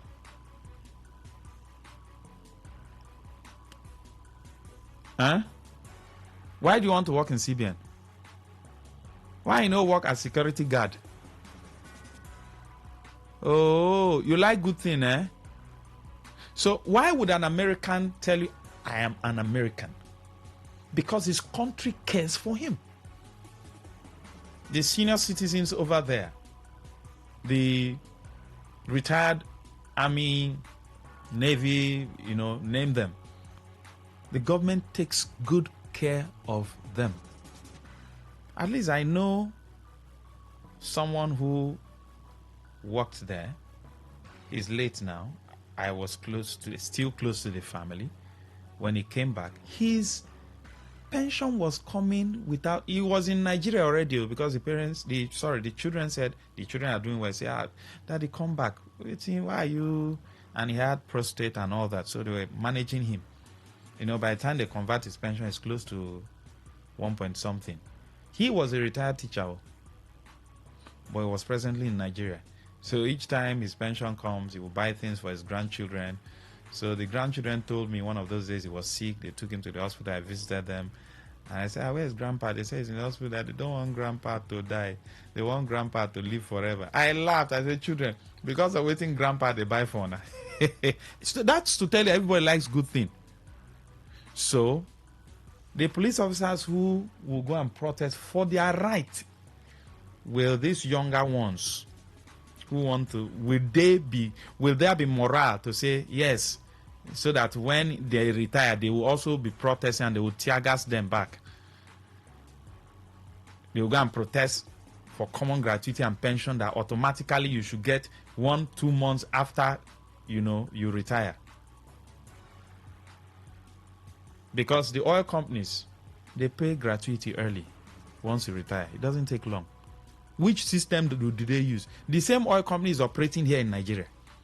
Then the Nigerian government cannot pay gratuity and pension of retired police officers early. Which software did the company use that the Nigerian government cannot use to also do the same thing? A smaller entity in a bigger entity is doing it. Maybe not until the blacks started taking over the oil companies. Shebi, we started hearing issue here in Omoko. When what's their name? Is it Ajib? When they were there, even they hear issue. Wando. Anyway, that's not the topic. But I've raised about how many issues? 1, 2, 3, and 4 with this recruitment process. Please join the conversation. Good morning. Master, good morning. Saugo. Yeah, good morning, my brother. Master, is like a man who saw a pregnant woman operated before the child comes out. When you see all these things, my brother, to even impregnate your wife become so difficult. You become very fearful going after your wife. The straight answer to your question is no. Just let me tell you this. I have a cousin who served in U.S. Army. He went for this Iraqi war, then Iraq war. He went. And when my father was asking him, why are you so enthusiastic? As if they were praying, let the war continue. My father was asking, why are you so desperate going to this Iraqi? He said, everything has been mass. I wish I had the phone number of the guy. Honestly, it's just with my father. I would have given it to you. He said, the family, everything has been put in place for them. They don't think about their family again.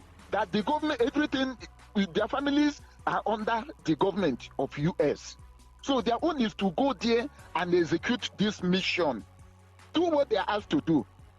We don't do it here. Here is demoralizing. We were just passing through the East-West Road yesterday. If you see one policeman, my brother, everybody in the vehicle was laughing. Look at people who we say, yes, if you, very bad. The sun has blackened him. I am telling you, the uniform is, whether he has been using this uniform for 3-4 years, only God knows. Everything has been washed off.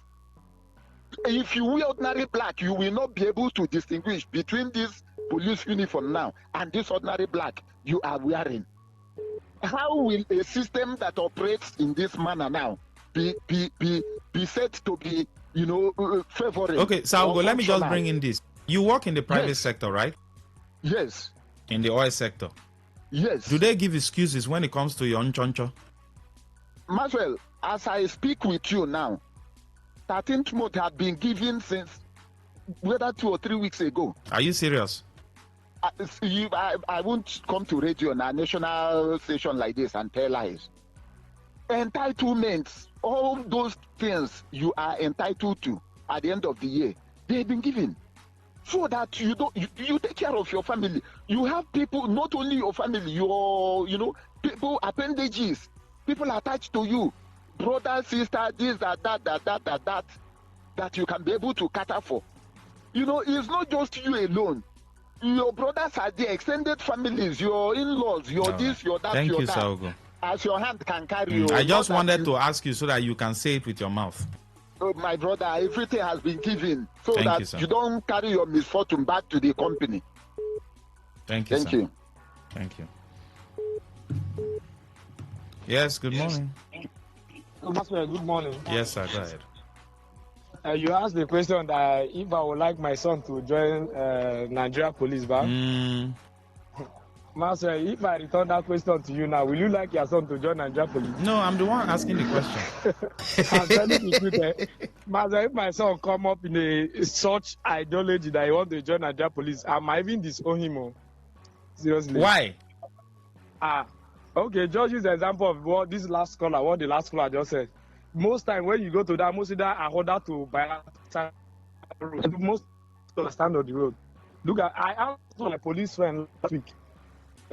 What he told me that for the past 20 years now as a policeman, he his own uniform. That is police from one of my friends, Calab. So if something like that, I want my son to engage himself in such mess. No. That's why I will not accept that. Thank you very much. Thank you, sir. Good morning. Good morning, Maxwell. Yes, sir, go ahead. I'm a father of 4 boys. Hmm. And I told them, anything force in Nigeria, any of them that dream to join force in Nigeria, disown you. Even if my foul say one join force, I go kill and chop the following money. They cannot. Thank you.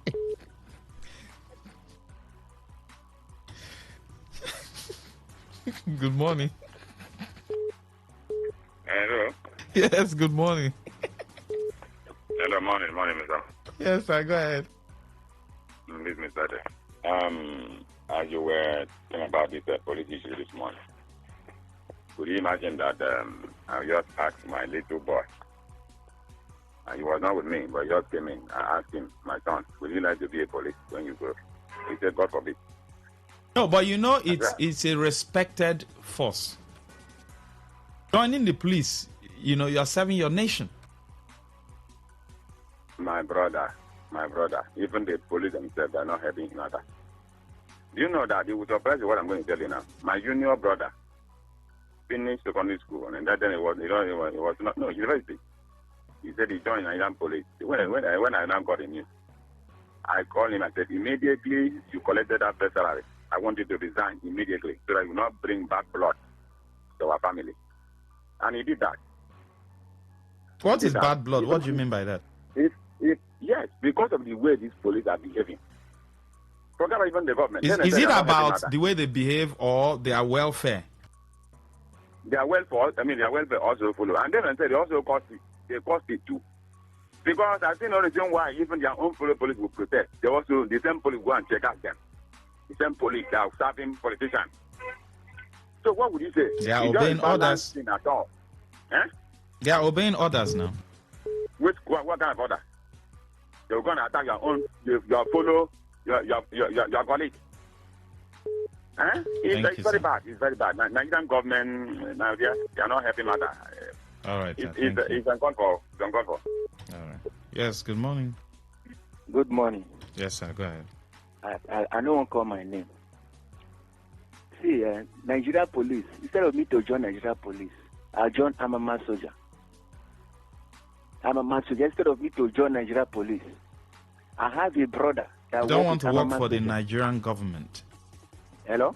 You don't want to work for the Nigerian government? Yes, because of their doings. See, I get brother who work for Amama soldier. You know how much they pay that young man? So your issue now is about the welfare? Yes, now. What are we working for? That is one of the things we are working for. You cannot be able to take care of your family, even yourself. Not like I say, you cannot sew uniform for yourself. Not to talk of extending to your family. If I open my mouth now to tell you how much Amama soldiers pay their soldiers, far more better than Nigeria police salary. I have a brother that is working with them. Thank you, sir. Good morning. Mr. Mas, good morning. I'm calling from Port Harcourt. Mr. Mas, I'm a youth, but I will not join Nigerian police. Why? Our leaders has failed. Even the police force, as an entity, they have failed to. Police force is supposed to stand at the center of truth as people that are heading this nation, that correct the mistakes of these are evil leaders. But they join them, that is why they are suffering. Say leaders, not evil leaders. Yes. Now, where do they want to run to? Them and the leaders know they have failed this country. They have failed. Look at our youth. None of them want to join police. None of them want to join force because of the evil that they have done to this nation. I believe they will live to reap what they have sowed. Thank you. Good evening. Good morning. Yes, Master. Yes. If I am to choose, I will never like to enter police, Nigerian police. I would never like to join. So who would they recruit for this 50,000 recruitment now? Who would they now recruit? Okay. You know one thing? In Western countries like I had, the security, they prioritize security and teachers and health workers. They see these people as at least number one people that need to be taken proper care of. You understand me? Because if you, whatever you are today, you must be taught by a teacher. You must be protected. The environment must be protected by the security people. Your health must be one of the things that you continue to make sure that you don't go against. But in Nigeria, it is only the politicians that keep eating, enjoying. And the people that taught them in school, how much did they earn?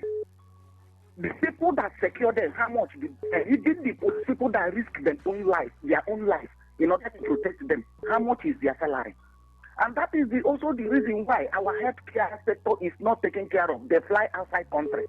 And if you check, none of them takes their children to join all these Nigerian police and this, that. They want their children to be in big oil companies and other government parastatals to hedge all those, because they know that they are not paying these people anything. Even they also use the big men in police to intimidate the younger ones. When they give the big men, few of them, give them money, give them all they want. They don't care about this. Even why do the president turn blind eyes over what the police is doing on the road? Is it not because they know they are not giving them anything? So it is very, very bad the Nigerians see police force and the other. It's not only police that protest for their people, for their action. It is civil servants. Thank you. Other, like all these oil companies, it's automatically. One is it the government cannot, when somebody retires, within 2 months' time, you pay the person's pension. You would say that one old man will be walking to secretary, the children will be carrying him to secretary only at a time. He will pay all the almost half of that. Thank you. Thank you, sir. To make sure that it's very bad. All right, sir. Yes, good morning. Good morning. Welcome, sir. Go ahead. Yes. I think police is the best work whatsoever that somebody can become something meaningful. But only that the system that make police look as they are nothing.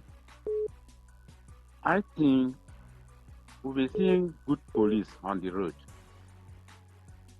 But can only one or two be satisfied? No. I like police. I would like to be a police. But before I be a police, I would like to be VIP police. Why VIP police? Yes, so because that's the only one that I see that they are. Why do you want to be VIP police? Thank you. That's what I want to be.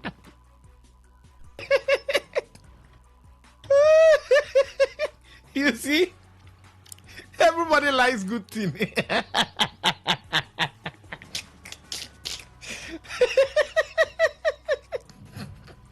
He wants to be VIP police.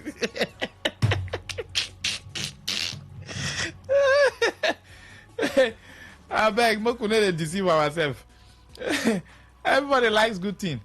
But when it comes to doing it for other people, you will now be speaking English. He wants to be VIP police. Good morning. Good morning. Yes, good morning. Good morning, sir. Yes, I go ahead. Okay, last time I checked, I discovered that police is not work. Because no, it's a job. It's a very lucrative job. You can talk about the ills, you understand, but when it comes to being, do you know what it means to be a police officer? Okay, what about U.S. police? Well, according to you, it's work, but No, it's a very lucrative work. But their welfare is very, very poor. And now you are talking, Because when I wanted to join police, that was in 2006. But I checked, at that time, how much they paid the minimum wage? It was 5,000. So what am I going to use for time? Which is I was even in the family. I was farming very, very well. So there's no need of me to go and join police. So police, Thank you, I don't. Thank you. Good morning. Hello, good morning, Mr. Master. Yes, sir. Good. My name is Akaji from Sugar. All right. See, I was listening to the comment of Rivers people this morning about this issue of police. Everybody are giving excuse now. They have forgot what happened in our soldier, in our military recruitment in the early Nigeria. Today, you go everywhere in Nigeria today. Northern people are the head of the military. No, don't bring in tribe into the distance. Don't bring in tribe, please. They are the one that enter early soldiers in Nigeria. See, listen. When we're having a conversation, like I always say it, tribe. This you can talk and use some technical terms. You understand? But bringing tribe and then calling the tribe that they are the ones. No, it can bring a lot of division. Let us see how we can streamline things. I beg you, please. You can call back. I'll take your call. Good morning, Max. This police you are preaching their welfare. Are they the same Nigerian police that will shoot guns and tear gas on ordinary citizens protesting for the good of the society? Anyone who is against good things, how can good come to them? No hope for Nigeria. There's hope. Let alone the police, but you may not accept the truth. There's hope for Nigeria. Sakalu, thank you. Good morning. Hello, Master. Good morning. Go ahead, sir. I'm calling from. All right. You see this police issue? I will never, my children will never join police again. Never join police. Because I don't think I will not join police because. Yeah, your line is breaking. John Walgogo says, Maxwell, when I was very young, I rejected appointment from any ministry simply because of unsympathetic, indifferent, and negative attitude inherent in our public sector. I was happy and still happy when I eventually got a job with a bank. Salaries and pensions were not a problem in my days, but today I feel bad for some young men and women who work in the same bank as casual workers, and they are not entitled to pension and gratuity. Maxwell, that same thing people are complaining in the public sector is fast finding its way in the private sector. Yes, I said that now. I said like the banks. This is a matter of particular worried concern. John Wangugu. I said it. Except the oil companies that are still manned by the whites. The ones who, Nigerians have taken over now, they've started having issues. It's creeping into the public sector. I mean, private sector now. Yes, it's creeping in. And then you see when people talk, they say, why should you talk? No, carry padlock and lock their mouth. Thank God, Ability at 12 says, Maxwell, greetings. How much are they even paying these security agencies that will attract people to enter into the Nigerian army or Nigerian police? With the kind of sophisticated weapons these elements terrorizing the country are using, people are scared of entering into the Nigerian army or Nigerian police. If really federal government wants our security system to be attractive, they should reform it very well so that people will be willing to join them. All right, thank God. Ability at table, thank you. Good morning, big man. I'd rather go to prison in America than to join Nigeria police. Because American prisoners are well taken care of than our police. Wow. I wasn't expecting that. Let's take this. Good morning. Maxwell, my brother, good morning. Good morning, sir. My name is Ken. I'm calling from Port Harcourt. Yes. See, on this issue, not that the police is not a good job to do and something like that. Anybody it's going even to lucrative. It now, it's just out of, yes, it's going out of frustration, seriously. Just like Mechi said, he entered politics because of hunger. So anybody entering politics because of hunger. When I finished my service, my uncle said, I have a ticket. Go India, ASP, 2-bedroom flat. I laughed. He said, why are you laughing? I said, Uncle, me, join police. Police, yeah.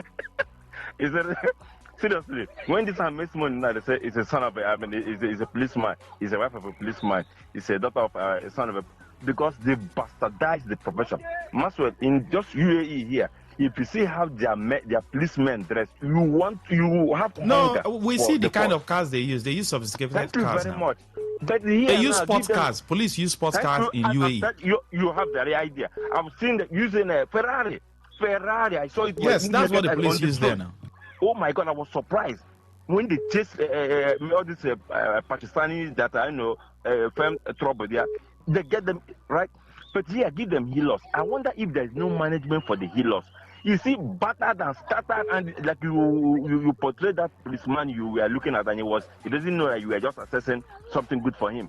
You know, you not even have that hunger to join the police force. That is just the problem. They should revive it and pay them very well. There's a way you pay them, you entice them with bribe, they will never. You understand me, ba? There's one jingle you people normally run in your this thing. It's a policeman, they entice him and say, policeman reject bribe. Hey, that kind of things have changed though. If they change their mentality, people will have the hunger to join the force. Thank you very much. Thank you, sir. All right, that's it. We'll take another short break. I told you, don't miss the law today. It is something you have probably experienced, is experiencing, might experience. You see, if we don't, I said something the other day on my show. I said, some Nigerians, when they see something happening and ill in the society, everybody keep quiet and say, you know, concern me. It will concern you one day. When we keep quiet and we know we have the number to confront a certain ill in the society, everybody will keep quiet and say, you know, concern me. It concern you. And then you see people call on it. No, why is this thing like this? It is because you have all kept quiet in your estate, in your compound, in your street, on your street. You've all kept quiet. You saw somebody on the street who is doing anyhow, say because he's connected to people in government, and all of you kept quiet on the fear. Who on the fear? Who on the fear? So what we're going to discuss on the law today is something you probably might have experienced, will experience, or currently experiencing. It happens every day. You know, when government fails, people do anyhow. I shared my story when I came out at Eliozu to do traffic warding. And then the very people who are supposed to obey the law, simple, I came out, nobody is paying me, I and 3 other guys, so they were far older than me. But guess what? The people you call the ordinary Nigerians, they were obeying us. Taxi drivers, keke drivers, and people who have small cars. The ones who are using the 20, 30 million cars, they were the ones disobeying. And we were doing voluntary work so that everybody can move. They were all stocked there. We all came out to do the work. And then they were disobeying us. And I had a confrontation with one of them. And he was threatening himself. And I told him, you're just a human being. Calm down. I initially was begging him, please just move this way, sir, so that this truck can pass. I was even saving him because the truck, if that truck had moved, he would have been gone. The wife was inside. And the wife was telling him to, he was boasting, carrying shoulder up, like as though he stands at the back of God. And I told him, sir, just put your distance small like this so that this truck can go. Once this one goes, we'll be able to, then you can go. For where, wow, started talking, already abuses on himself. So you see the problem? So we'll go for a short break and come back. Stay with us. Unleash the power of the airwaves with the ultimate radio experience. Tune in to Today95.1 FM, the voice of the people. Don't just listen, immerse yourself. That is 100% true. No woman, no cry.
when you get tomorrow, will you also remember them? Well, man and woman talk.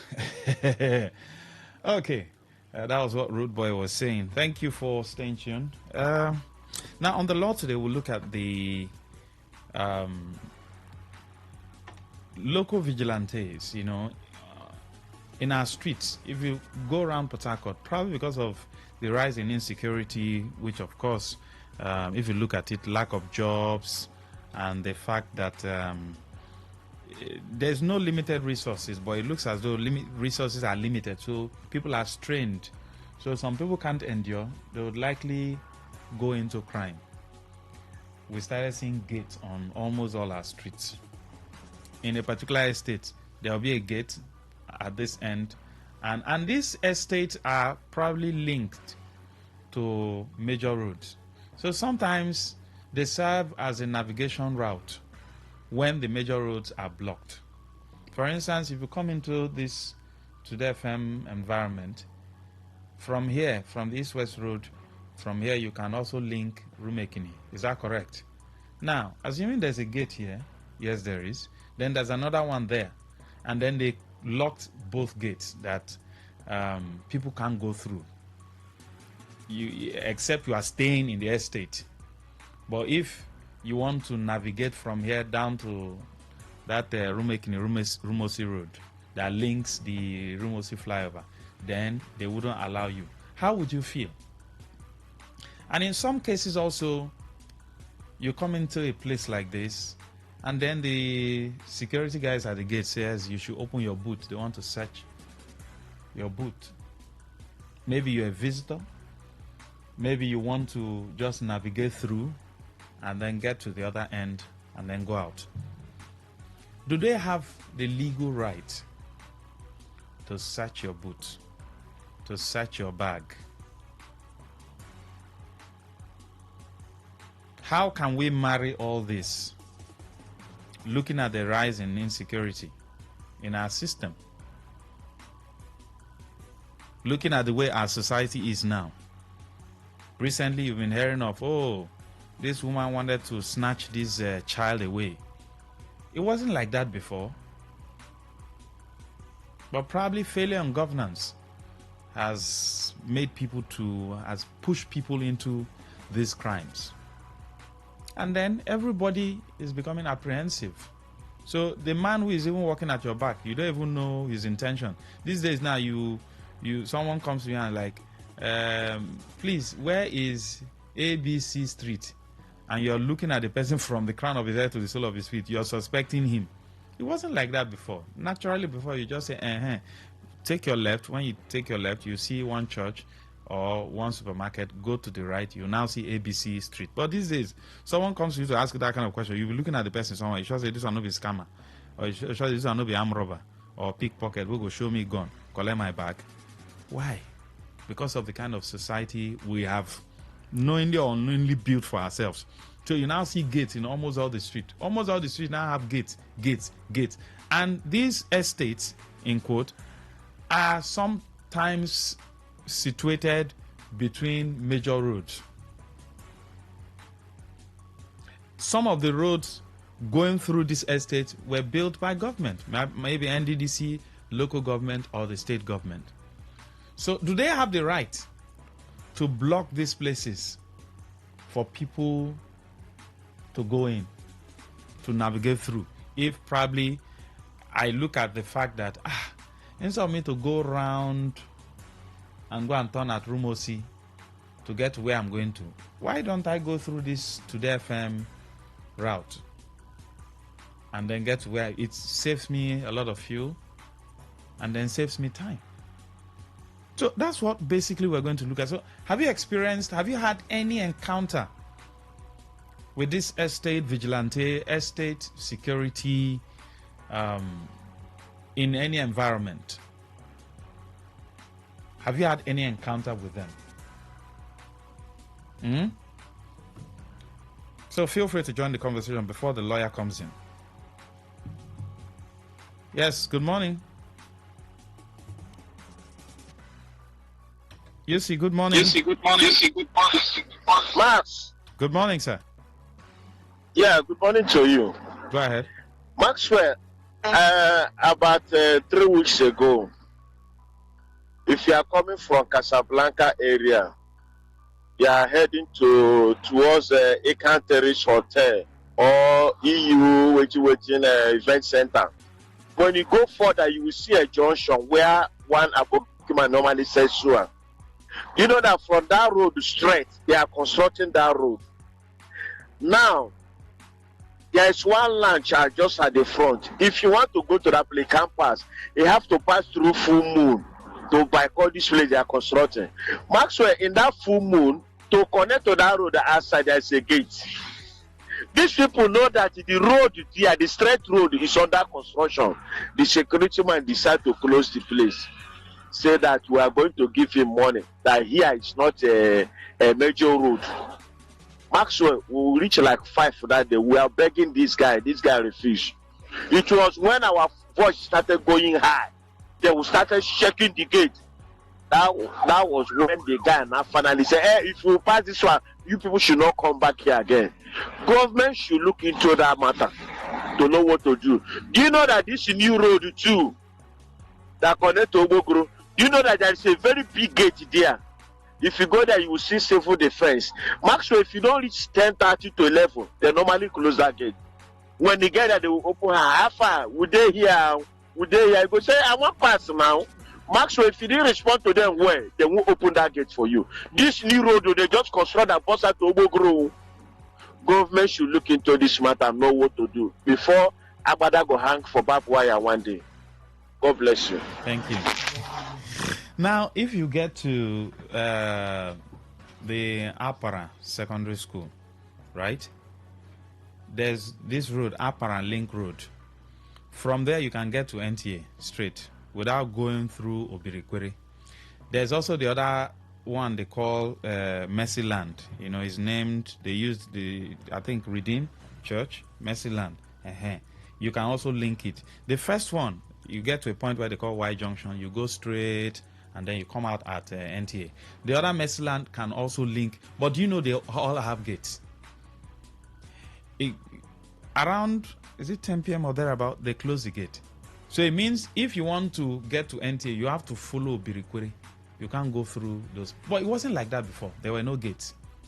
There's gate at the Apara Link Road, the one on East West Road, but the one at NTA, there's no gate. But there are other links, Jorax and Co. They have gates all through. So even from that Apara Link Road, you might not necessarily get to that end point that links to NTA. If you want to go to Laritel and Co., you can go through Jorax. There's a filling station. But those links also have gates. And at a certain time of the day, they lock it. So it means if you want to access Laritel and Co. and NTA, you have to go round, go through, Obirikwere, get to the Obirikwere Junction, Open University, then drive, go through, get to NTA before you now get to Laritel, and then you can move. But it wasn't like that before. In fact, do you know from Apara Link Road, you can get to that GTR location. They have link roads. But all those places now have gates. And there are security men there. Now, the question is, do they have the legal right to block those places, even during the day? Or demand money from somewhere that if you want pass, you go drop money? I want you to call in first. The barrister is seated, but call in 0810-9510-951. I also want your messages. Let us know, is this thing legal? And then in some cases when they say, oh, open your boot, let me search. Open your bag, let me search. What law gives them the right? I mean, the local security within those environments. Do they have any law backing them? What law gives them the right to say somebody should open his or her boot? Yes, we know there are security concerns, and you will not take that out of the equation. That is the truth. Good morning. Good morning. Yes, sir. Go ahead. Ajibola from Uji. Yes, please. Please, what I say about this topic that you are trying to enlighten people today is that some DPU of respective areas, they connive with all these estate shaman and hide under the name of insecurity and give them the order that they can lock it and they can open it at any time. It's not supposed to be like that. When a street link to other streets that can make a commuter easy for people to commute, you allow them to pass. It's not when you see if a thief wants to come and thief, you know that this person wants to come and thief. Yeah, okay, you can now say, okay, you one of my security, okay, try and follow that person or make sure that at least you know where the person enters, so that in case if there's a security breach, you can know. I don't know if you are listening to me. Yes, sir. You just see that everybody. You can imagine sometimes where you are going to, you are not supposed to even take up. It's supposed to take up to like a 30 meter. But you need because of the barrier they have already put in the estate. You need to go and pass through a place that you now take almost 1 mile, not more than. Thank you, sir. Thank you. Like that. Thank you. Thank you. Good morning. Good morning, Maswell. Yes, Obed. Thank you very much, Maswell. Maswell, this very issue has been a source of concern to me particularly because sometimes we coming back, maybe he needed a route where that will take you, very fast to your destination. And before you know it, the street is gated. And the painful part of it is when this street is deplorable, nobody, were there to, put gates. You will see the street is so bad. But immediately the street is being constructed. That is when you see and it's so big. You understand? So it's not making sense at all. Like that Afara you talk about. The whole street is gated. So I think the pastor should be able to tell us if all these things, the people have the right. Because I believe if you want to secure your place, you can put security, even though there is gate there. Open the gate, security can be there. For this one, you lock the street where people should access, like road 15. This road 15 I will take from Larry to the new road. There is gate there. And there will be a time, maybe from 11, that place is locked. That is when you're going to my train, you don't need to get to location and you need that to cut off that place. Before you know it, by the time you get to that road 15, it's gated. And you have to turn back. So it's not making sense at all to me. Thank you. Okay. Thank you very much. But let's not also, remove from the equation the fact that there's insecurity. Let's not remove that from the equation, right? So if you were even the one staying in that community, no, I'm coming. Barrister, hold on. I'm coming. The man who wants to pass may be insecure at that time. No, and wants to find his way. I'm coming. Barrister, I know your blood is hot. Just calm down. Just calm down. So we have insecurity, and people are trying to protect what they have. If they open the gate and somebody now enters into that estate and is robbing somewhere, and then tomorrow morning they say, hey, they rob here, and then it's probably because they opened the gate or so. What would you now say? So everybody is also trying to protect what they have. So we will not rule that out of the equation. When you're solving mathematics, you have variables here, you have variables here. You look at the component and then know how to go through it.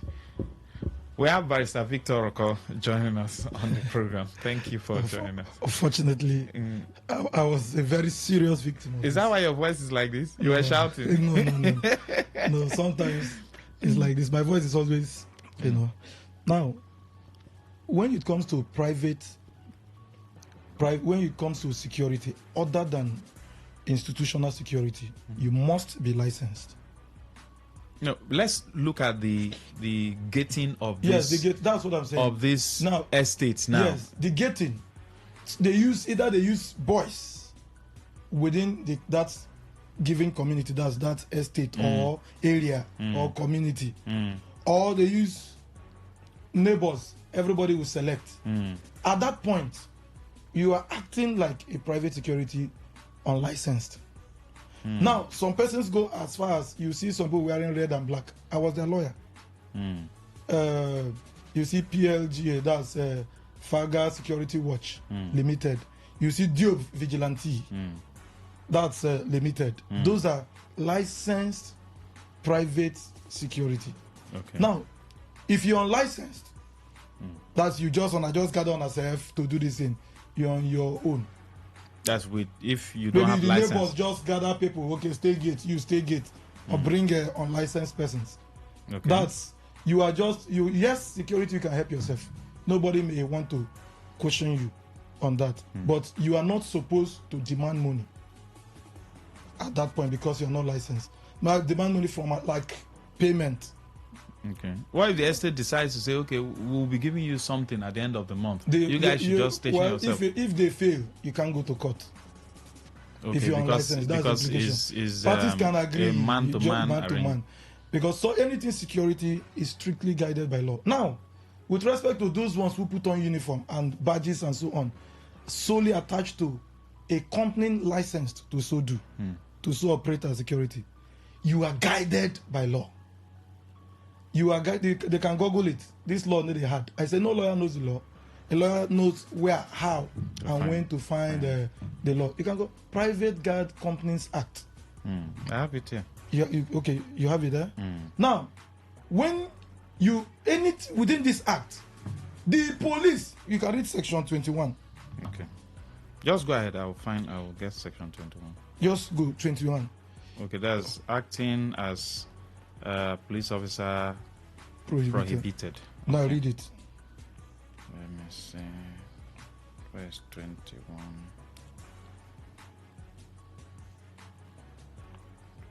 21, come now. Okay. Can I read it? Okay, I Okay, have you it read here. it, yes. Acting as police officer prohibited. It says, no company licensed under this act shall at any time, whether by agreement... Listen, at any time. Whether by agreement with any police authority or otherwise, act as a member of the Nigerian police force or perform the duties of a constable or other police officer or any other law enforcement agents. Go to 22. 22. That's expression. Private detective prohibited. It says no person engaged in any business or employment in a private guard company shall use the expression private detective in connection with such business or employment, or hold himself out in any manner as a private detective. So you cannot check my boots. You don't have that power. Well, is that what that means? Yeah, private detective. Okay. You can't check my boots. You can search me. Now go on. Go to 31. 31. Yes. Here we go. I don't want to stress further. Approval not to confer special powers. It says, 1. No person shall read that number 1. Small. Okay. No person shall by virtue of being approved have any power or authority. Any power or authority, yes. Which he will not have if this act had not been made. Meaning the fact that you are wearing that uniform, the fact that the community gathered, put you for gate, does not mean you have anything you cannot do as an individual. You can't do it even if you are licensed. That's what he's saying. So you can't search my boots? So it's only the police and Only the DSS police that has the right to do that. Yes. Now, something happened, and I'm in court already. Particularly, I sued one Eze Eguregu. Wike's brother. You know, when Wike empower you, it goes. No, let's not go into that. It's Okay, not necessary. So now, I was coming on Sunday. I saw KK buses. You know, Orepo Road. Orepo Road is links Iwofe Road. Links Elepan Road. That's Gateway. Links Ada George. This Ada George, Elepan and Iwofe Road are very busy road. To decongest traffic, you can just move from here. Orebo has over 4 links to Ada George, to Eleprawo and Iwofe. So you just move to ease yourself and get close to your house. That was coming from church. I got to the place, I saw over 5 KK buses or mini buses with passengers loaded. One young man was blocking the gate, blocking them. In the afternoon? In the 12 p.m. Oh, not at night? Not at night. I was with my family. I called them, what are you doing? They said they shouldn't pass this place. I said, Nigerians, you see those buses? Maybe they are trying to move from Iwofe to, maybe they want to go to Obogoro. They don't want to follow St. John's, which is the only way available. I said, open this gate for them to pass. He said, no, they will not. I said, open the gates. Said this order. I said, order from who? Said from DPO. I said, which DPO? You've seen it here. Said from the man I mentioned his name and others. I said, no, it's wrong. Even though you were not supposed to mention names. Okay. Yeah, I said it's wrong. This thing is wrong now. Okay, open, let me pass. He said he has to search my boot. I said, why? Why will he search my boot? Are you suspecting? He said, that's the order. I must search my boot. I said, no, you can't search my boot. The boy go lock the gate against me. I came down. Okay, those other people were still there. The KK guys and they were still there. I have to force the gate open. I forced the gate so that those people will go.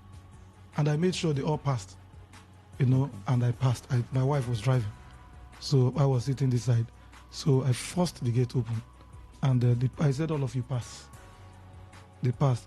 And my wife drove in. The boy even bashed my car with the gate. But I allowed it. Now, old car will soon change up. I just never wanted issues. Yesterday, two days ago, my wife went to drop the children. My children school there, within that area. And the community double-crossed my wife. Blocked her front and back. I said, what happened? That the security, they took the number of the vehicle. So I said, okay, don't worry. Thank God I no go court. I came there. I said, yes. They said they have to apologize. I said, apologize to who? That you people are wrong. That no matter, you don't need to paint it. When power is not expressly stated, it is deemed denied. You understand? Whatever is not stated, it means you don't have it. When it is law, it must be found somewhere. When it is equity, your conscience drives you. That this thing, if you mount gate, no problem. You don't even have power to mount the gate. Because if you mount the gate and padlock it, and I want to find my way, you are the one causing public nuisance. Because everybody can Google it. And when it is public nuisance, anybody has the right to abate it. I thought I can break it. And you have the right to do that? Yes! It's public nuisance. What is nuisance? I have my right of way.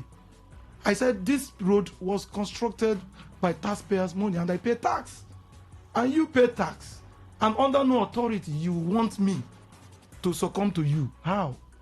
I was there, the private guy, the company MD came with abuses. The nursing policemen retired in that area came. Some SPs, some CSP, they act there. I said, but you people are supposed to guide them. The lawyer that came, that lives in that area, that knows me, 1 year my junior, came late when everything was, it was a tough one. And I used it like a campaign. That was why I stood my ground. People were coming. And I was telling them, if you want to do this, show me the law. They brought police. When police came, I told the police. I said, I want to see the DPO. Let DPO tell me to his face. I know this law. I've incorporated over 5 security companies, including Tom Secro Security Limited, which I'm a director. I'm a member, owned by King Ateke. I incorporated it. So before that incorporation, I've already studied this law. But sometimes you close your eyes to it. But this one was a mess. This one was a mess because they said minibus shouldn't ply that route. Okay, that was the issue. That when I had it, I said, this is madness. If you are saying you want to check, no problem. Was there any issue, probably security issue, threat within that period, probably that might have warranted them to lock the gate at that time? Let's assume that they used to kidnap people there every day. And I'm not a kidnapper. Look, I told them, you can put your gate, which you don't have powers. But conscience, people may look at it. And I sponsored the law, the current chief of staff of Obiakpo. We prepared that law together as a lawyer. But unfortunately, the crisis came and they were all removed. Put law, you must, if you mount a gate within Obiakpo, you must employ somebody, because it happened to both of us as lawyers. And we used to dig around with them that day. So we decided to, it was a council of them.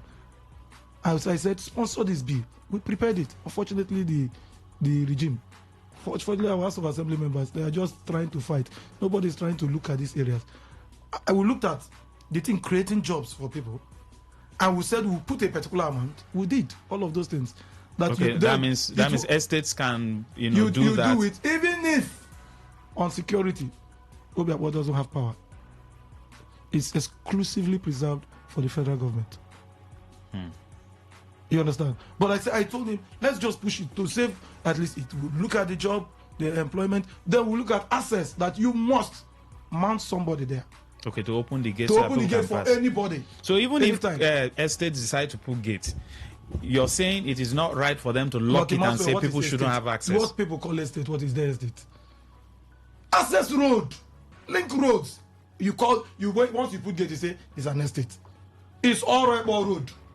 Right from time. And it was a road because it links various big roads. And when you put gate, you say it's estate. Which estate? If you go to estate, there are special approvals. Can you see this in an OGRA? Not even one gate. Go to GRAs, you can see it. Now, if you want to do it because this thing, organize it well. Allow me, if I'm a passerby, it's my right. You don't even have the privilege. You don't have right. You're acting blindly. And you said I shouldn't cross. I told them it's searching my boot. It's more or less looking at a woman's bag, sealed, and you say, open that bag. I want to know what is there. A private person has power to arrest an absconding offender, but not to carry out a detective action. Okay. You understand? You can't see me on the road. I told them that, so what you mean is that because I live at Iwofe Road, I have the right to flag any vehicle to search the boot. I think it's an estate. I think it's not an estate. This is all Rekbo Road. It was started by the River State government. It was started by my money and your money. And I don't live here. My children's school here, and I access here to church. And sometimes, if you are running through Iwofe Road, you just divert from there and look at. So if I'm coming towards this area, I don't need to go to the bridge that's the flyover to turn. I just straight to Eliprawan. And they have 5 links to Eliprawan, different routes. And when you go there now. You see everywhere locked with keys. That's you are now. You, the neighborhood there, the landlord, they are the ones infringing on people's rights. No, but I ask, what if they had any security threat within that period? Report to the police and beautify it. Now, even if you don't have the right, you lock the gate. Everybody can come with anything that will have security threat. I did it in my street. They locked one gate, locked everywhere. Hold up. When they got to my turn, they opened, but I said, I will not. And I told the chairman that this thing you are doing, you don't have right. I opened the law and I showed him. He kept quiet. Some of these people were ignorant. The people yesterday, the whole big men there, I told them to their face, you are ignorant. When the lawyer who lives there came, said, I have told them to be guided by law. Okay, the lawyer said so. Yes, the lawyer said, I've told you people to be guided by law. No DPO has that power. It's there, it's clearly stated. So, but the retired police officers you said that came out, is it that they don't know the law? They don't know now. I've told you no police officer knows law more than me, unless that police officer is a lawyer. No one. I say it in the offices. You do your investigation, carry out your forensic and other things. But when it comes to law, you can't know it more than me. You can gerrymanderize on it. But these ones are, you've read it, clearly stated. 31 says, notwithstanding the license given to you. If there is anything you don't have power to do before the license, you don't have power to do it too. Okay, even after being licensed. Okay, only the police. And other security agencies. Yes. Licensed by government. Yes. So in other words, the police is carrying out what government ought to do. Which police? Yes, the police. Yes, yes, but you as an individual, what in the administration of criminal justice law and act, when you see somebody committing an offense, you have power to arrest and immediately, not to your own private cell, hand over to the police. But we see cases where local vigilante, they will now tie somebody, flog. No, that's one. You can't or probably the person is coming back at night. You understand? I've been in that kind of situation, but no, you don't flog me. No, if you I was coming back and they say, "Come on, sit." I was just looking at them. They say, "Who you be? Come on, sit down." I was just looking at them. Touch me first. So later, somebody now around now heard my voice and then came and said, "Who you say make you sit down? Sit down for where? In there like criminal for your this thing." Say, hey, senior man, if for talk now. I say, oh, so if na another person, now so on a hotel I mean sit down, and I'll come the flog and who? So this thing. Look, yes, the society may not be as safe as we expect, but that's the issue I'm looking at. Also, that's where I'm coming. When you are organizing your security, think of people's right, especially when you don't have one. You organizing your security, you don't have it. You don't have the right to restrict anybody. Think of it. Okay, that's where the issue is. That's where the issue is. Okay, restriction. I was coming, driving, road. I knew when that road was constructed. I've been passing that road over 10 years. Over 10 years. And one afternoon, I was just coming everywhere locked. And I saw 6 minute buses restricted. By who? Maybe if they allow people just pass through, they might spoil the road. Oh, spoil the road. Spoil the Papa road. No, no, spoil which road now? You are talking about security. I said, look, you don't have power to mount gates on public road. Okay, that's number one. That's number one. But if you are doing it for want of security, you do it decently and orderly. Okay. You respect the man. Or that you respect the man who has the right to access that road. It's a right. I told them that day before. I said, what I'm talking about is my right. It's a right. It's a right. So what should they have done? Open the gate for everybody as I was coming, you can open. Like, I don't get angry when it is 10 o'clock. Okay, it's PM. PM. Okay. I don't get angry. I'll just look for my way. Because even if it is wrong in law, okay, you understand? But with the situation on ground, you wave. But this is 12 p.m. in the afternoon on a Sunday.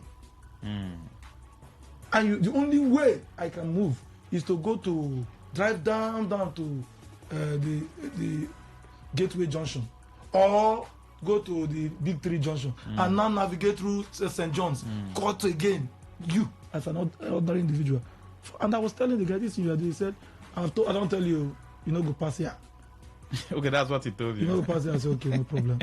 I go pass, and everybody go pass. And I told them that because of this act, because of this senselessness, especially by some people who think they are local lords, I will make KK vehicles to always pass. And I've gone to federal court. You've gone to federal court? Yes, I've gone. I've filed.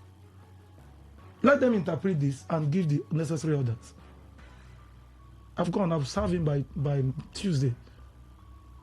I just look for my own credit, because it go hard for I must win.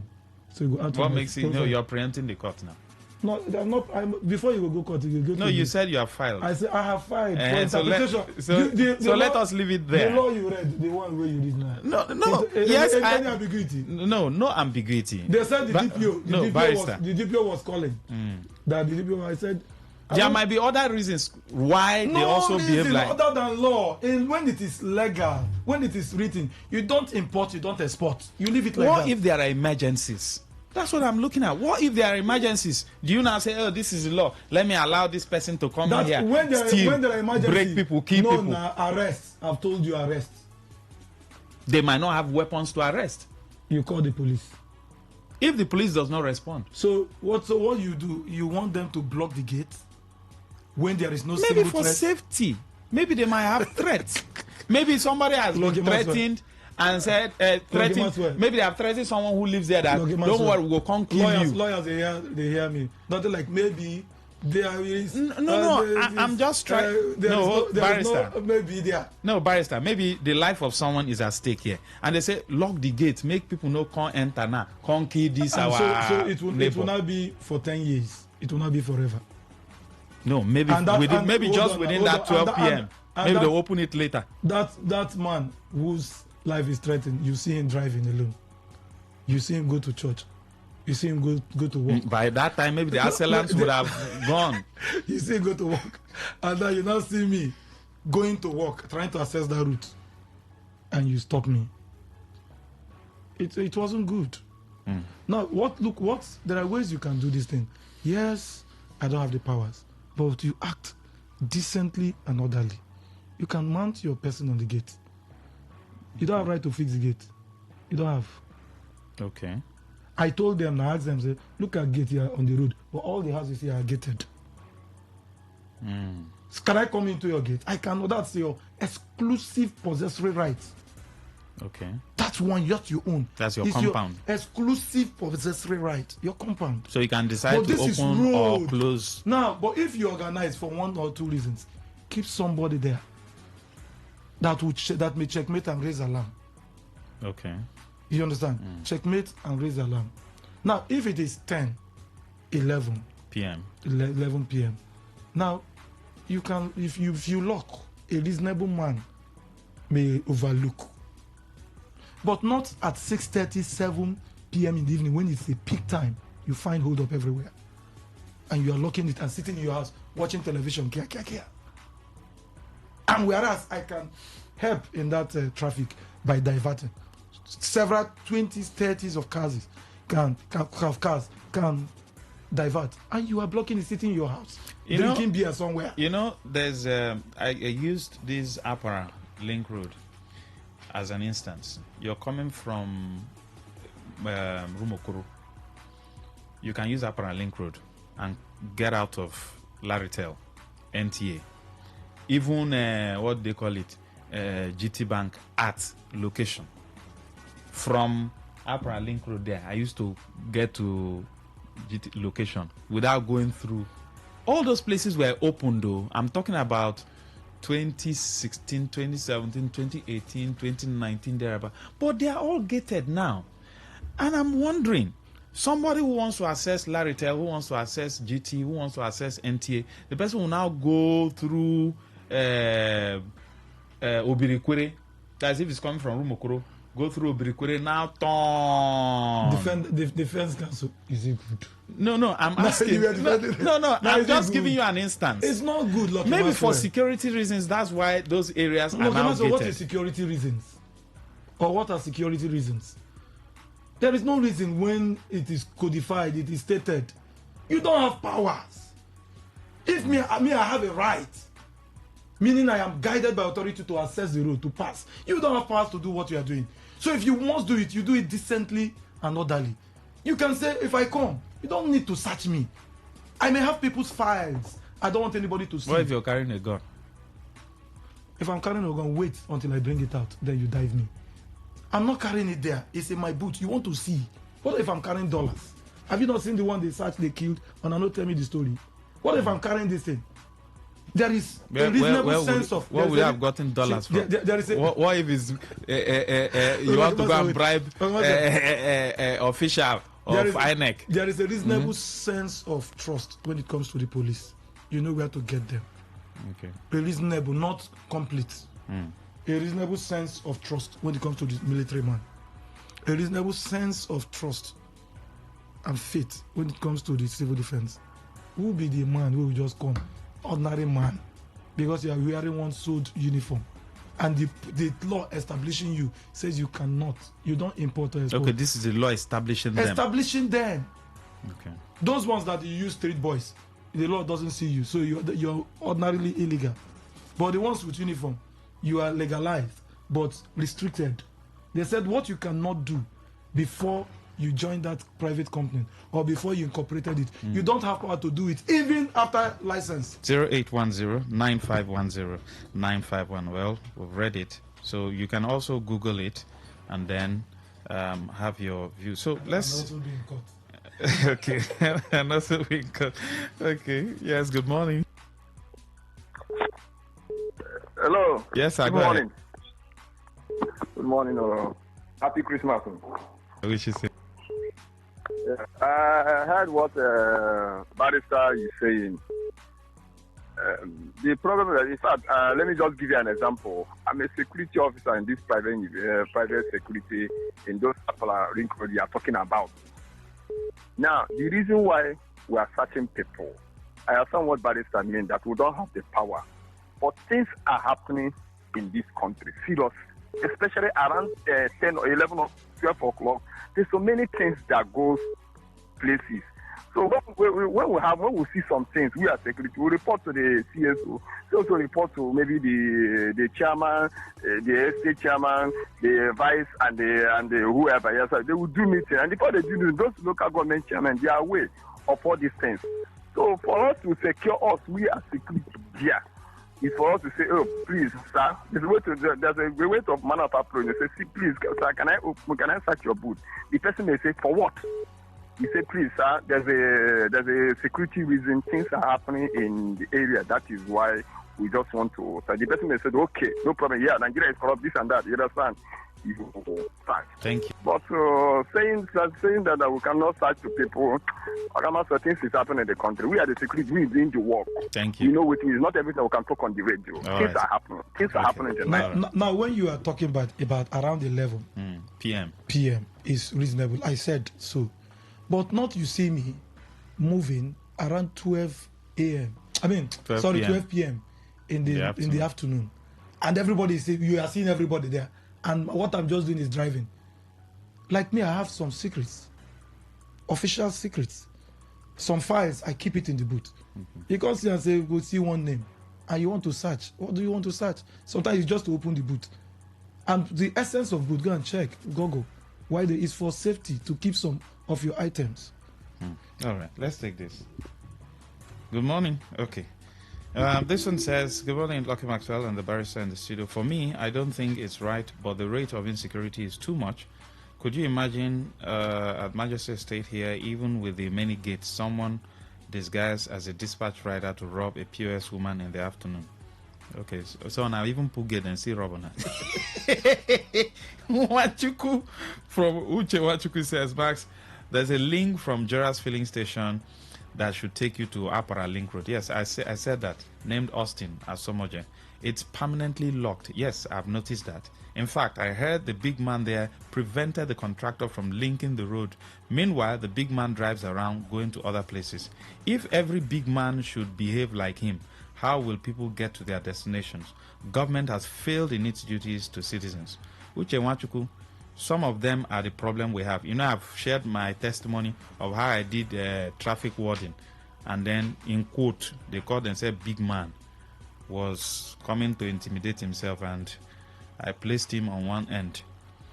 That's why the proliferation of closed gates in public places where thoroughfares are badly needed is a human right abuse. Excuses of insecurity are lame in nature and to me unacceptable. I consider these actions as a public nuisance. Government should not inconvenience the citizens for their inefficiencies and failure in governance. John Wangugu, thank you. All right. Okay, so I should quote the section again. The name of the law. Private Guard Companies Act. Okay. We read section 21. Just read it, just freestyle. Okay, just read all 21. You see the police, your DPO does not have power to say you it must be like this. No. Okay. Good morning. Hello, good morning.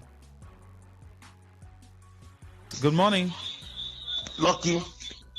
Yes, Honorable Mascot. Thank you so much.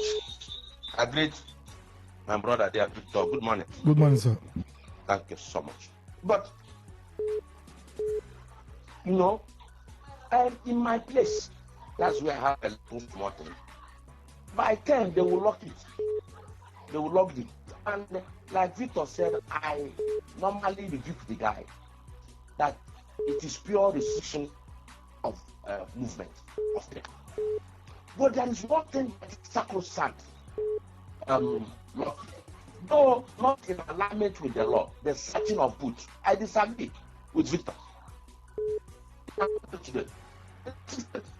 No, he's just quoting the law. Look, the law is there. If you want to search my boots as a private person, you are acting like a detective. Now, you may be, I don't know your area of interest. I'm a lawyer. I have my secret files. And somebody goes to open my boots. Why? You don't have, where is this? Where are you sourcing your powers from? Right. Even the memorandum of association that incorporates you never stated you should search somebody's boot. But approach, like the security man said, they may approach you. Some areas they approach me very well. I'll say okay, but some people say open it. If you don't open it, okay, so they do it as though they have the power. Powers. You don't. So you do it decently and orderly. If you don't have the power, you appeal to the person. Like I told them the other day, the chairman said, encourage us. I said, but I will encourage you when you are right. Don't stop many bosses from plying this route. You will cause more hold up in the warfare road. All right. Max and the barrister, good morning. I want to ask, what about the paramilitaries such as the Y Brigade, the Boy Scout, and the rest? Can they be at those gates? Emmanuel? Yes, they can be at the gate. They may employ them, but they are licensed. I don't know. They are not licensed because they are not private. It's owned by church. They are not private security guard. But if they are employed for that reason, you also comply with the law. Okay, complying with the law. law. Okay. You may stay, but when somebody comes in, allow him. If you suspect the vehicle, you can't suspect all the vehicles. Okay. When you suspect a vehicle, you can now watch on that vehicle. Okay. You understand? Right. I'm also even proposing a law where every public building must have a camera. If anything happens, they will come there and pick the chips. All right. You know? This, you are doing the work of State House of Assembly. This one said, they said police cannot be everywhere in our communities, so these local vigilantes are the security men we are seeing in absence of Nigeria police in our communities. Maxwell, if they ask you to open your car boot for proper checkup, you don't need to argue with them because they are the security men gathered there.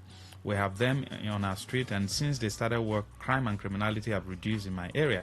In as much as I agree with your guest that these vigilantes have no power to search someone's boot, but the situation we find ourselves requires them to do so. Good. These guys are doing a good job. Good. Lucky Maxwell, he said he agrees. That's why I told them, you appeal to my conscience, but don't stop the people moving there. That's the minibus riders. These people are looking for to earn a living. Okay. You can coordinate it. Let me just take this one and we'll wrap up. Good morning, Maxwell and the council. Can we also look at the reasons for proliferation of personal and communal security arrangements in Port Harcourt?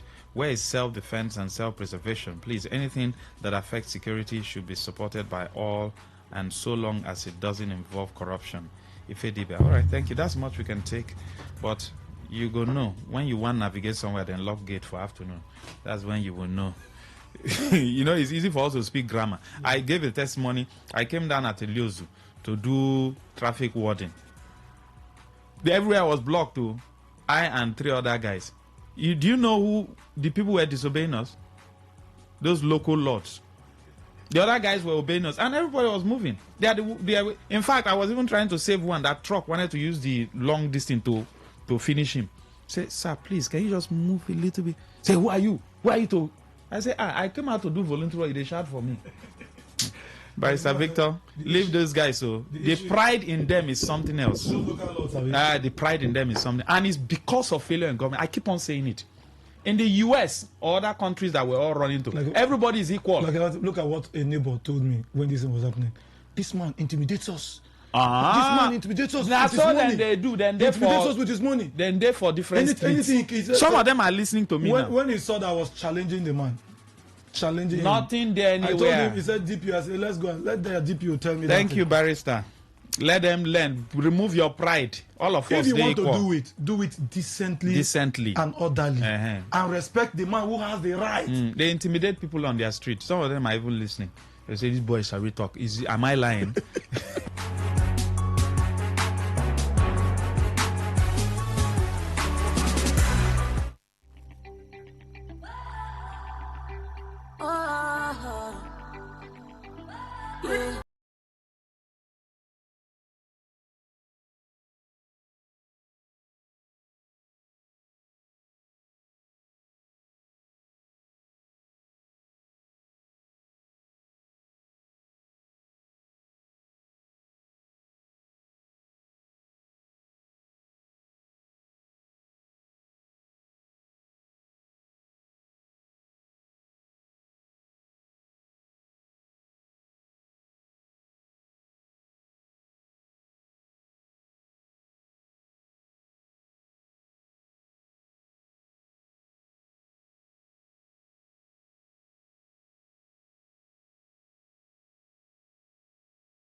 Now, people usually push some weddings down, this period. So if you are arranging something like, I love weddings. I love weddings. Housewarming, engagement party, anything we go chop. You understand, any occasion, any event that will bring us together and we will chop and enjoy. Please invite. I love enjoyment. What am I here for on this earth? I did not come here to suffer. I hate suffering. I hate suffering. I don't know about you, but for me, I hate suffering. If you like suffer, I won't concern you. For me, I don't like suffering at all. Is there anybody who likes to suffer? No, I'm not sure. Well, I can't speak for everybody. Let me speak for myself. So if you're organizing wedding, please invite me this period. I can come and do mic check. 1, 2, 3. You understand? Just spice up the place for you. You give me small choncho. You understand? Make my account, green.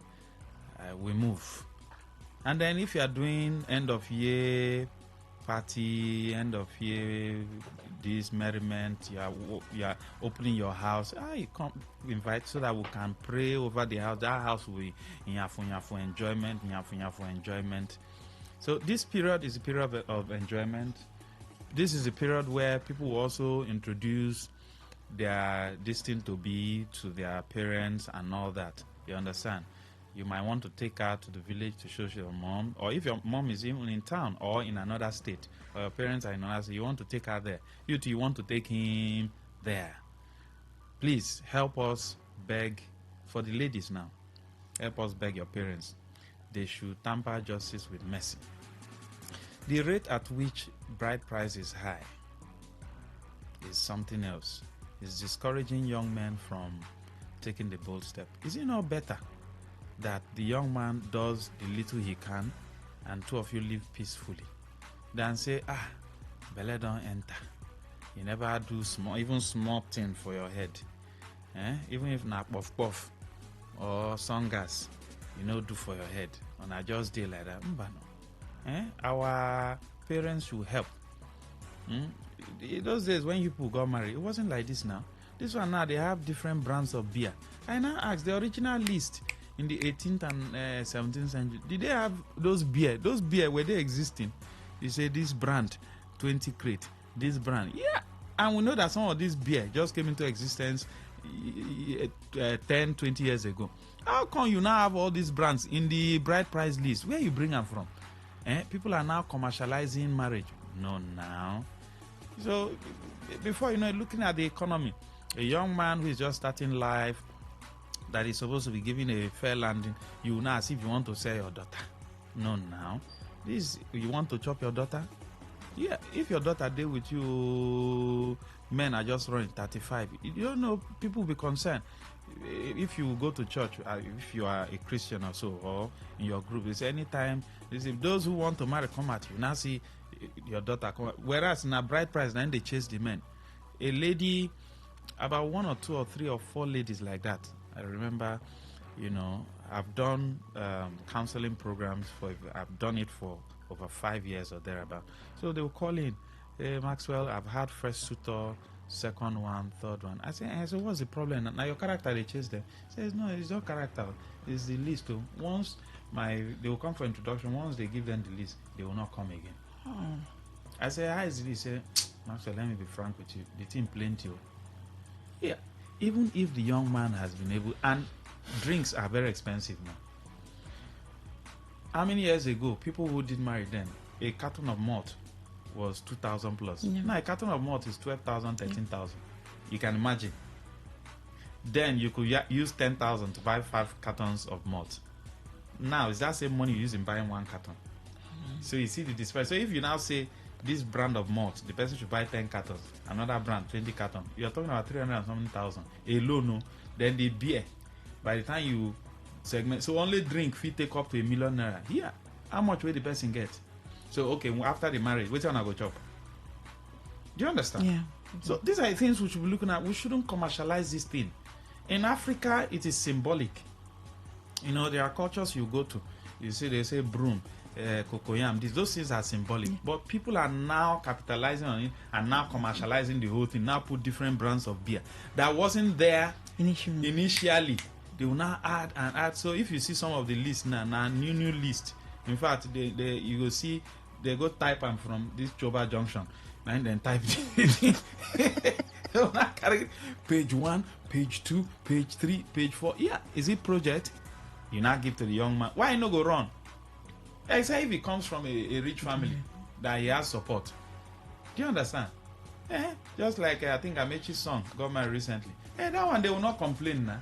Even if he says he does not have money, his friends will donate money for him. In fact, during that wedding, you think Amechi will spend 1 naira? Even the son, you think he will spend 1 naira? They are political friends. These are 50 million. These are 20 million. These are you understand? Now politicians get money now. So, but for someone who is from a family, he's just coming. I just got a job. They are paying 150, 200. How long do you think you would have saved that kind of? So you want marry, you can't spend 3 million, 4 million. 4, 5. How much for land now? Land now how much? Land now how much for Elele and Ishopo here? How much? So please let us see how we can moderate. The traditional ruler should also help. You said the young man should bring others so he go chop. So if that young man hadn't come, and I no go drink, and I no go chop yam, and I no go chop goat, how can you say someone should buy 4 goat? 1 goat now is how much? Goat is not expensive, very expensive. Common chicken now 20,000, 15,000. Goat now is 200 plus.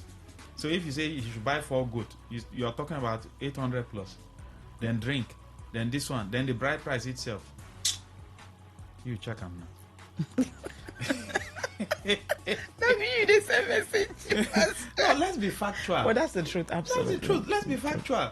If we don't put it, that's why you see baby mama here and there. Boys go just knock people belly anyhow, just impregnate girls anyhow.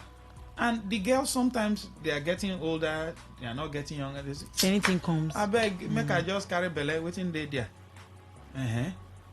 It's better for us to moderate this thing, and then the right thing is done, and then they move and go their way, live their life happily. So we're coming to the end of the year. Yeah. How can you rearrange yourself? You know, that's what we're going to look at as a father, as a mother, and also rearrange, rearrange your priorities. I was having a discussion a few days ago with someone. When the average Nigerian parent, when they have small change, they tend to introduce their children to some things that are not good, like eating habits. And you hear them say, I don't want to make my children suffer with I suffer. Their children eat junks because small money don't enter. Before, their children were eating homemade food and all, but now, I'm not saying that going out is bad though, but don't make it a point of duty. You should also prioritize the health of your children. Maybe that's even part of the thing Mrs. Harriet is even going to talk about. Mrs. Harriet, good to have you. Yeah, welcome. it's always a pleasure. Today. Yeah, like because I'm ready 16. for, I'm telling you. Now, wow. Mr. Ojoba, the trial. You want to finish work? Okay, I hear you. He can hear you. I hear you, sir. You're trying, yeah? My goodness. You're doing a nice job. No, the man is we, trying. We, the Men Association, we are proud of you. Brotherhood. The brotherhood is proud of you. You are trying. Thank you. Thank you so much. It's a pleasure to be here. And today's topic is very, very dear to my heart, because sometimes when the year is coming to an end, it's very, very important that we take stock, from January to December. David was actually called the friend of God, not for just flimsy reasons, because David can purge himself a lot. He say each night when he goes to his bed, he sleeps and he communed. Oh God, what have I done wrong? Who have I offended? Who am I resenting? Who am I keeping in my heart? Harboring this resentment for and every other thing. He thinks at the end of the day, okay, no, let me drop this habit. Let me drop this habit. Let me drop this habit. Understand? So that the emotional weight will be lighter. So that's what we are going to talk about today. Emotionally declustering. Like some weeks back, we talked about physical declustering, about taking care of our home, putting it in order, and every other thing, so that we can attract peace in our home, in our life, reduce stress and tension. So today we are talking of emotionally declustering. How to decluster our emotional space. Because sometimes we are carrying a lot of loads unknowing to us. It's just like a man that is asked to run a race. You've been given 150 kg bag of rice to carry on your shoulder, and the other man is not carrying anything. They say it's a 100-kilometer race. Who will run faster? It's that person that's not carrying anything, isn't it? Because it's lighter. So sometimes we carry this emotional weight we do not know. An emotional weight like this, negative emotional weights, and like we harbor resentment, bitterness, grief, hatred. You know, you carry all these things on you without you even knowing. Do you understand? So one of the mistakes we do sometimes as human, we feel, oh, when we carry this resentment, we carry this bitterness and hatred in our heart, we are punishing the person that have offended us. No, we are keeping ourselves hostage. Because the person is just going his normal duty. It's like you taking poison and expecting someone else to die. It is you that will die. So it's very important. As the year is coming to an end, we need to talk about this. Who has offended you? Who have you told that I will never forgive you from this word and the next word to come? And you are carrying that emotional weight. It is dragging you down. It is time to discluster it. Even spouse, husband and wife. Husband and wife, that's what I'm telling you. That's why I'm coming here today to end this, at least this year program today. To say, look, no agree give me that money. That money, I no go ever forgive him. I got to wear gin this sleep. Thank you. Now Central Bank. Now Central Bank. So it is time to let go. Because if we don't let go, God can never fill a cup that's already filled. Your cup is filled. Some people have been praying since January to December and they feel God has not answered them. No. Your cup is filled. Your environment is filled. Your heart is filled with emotional cluster, hatred, resentment, unforgiveness. You are carrying these weights in your heart. Our heart is like our home. When you put broken furnitures, place that's unwashed, you understand? The whole place is piled up, clustered, messed up. What will happen? Can you bring in new furnitures into the house? No. So also God Almighty. When your heart is full, if you are occupied, you're carrying this emotional weight, you cannot move, and God has no space to fill in.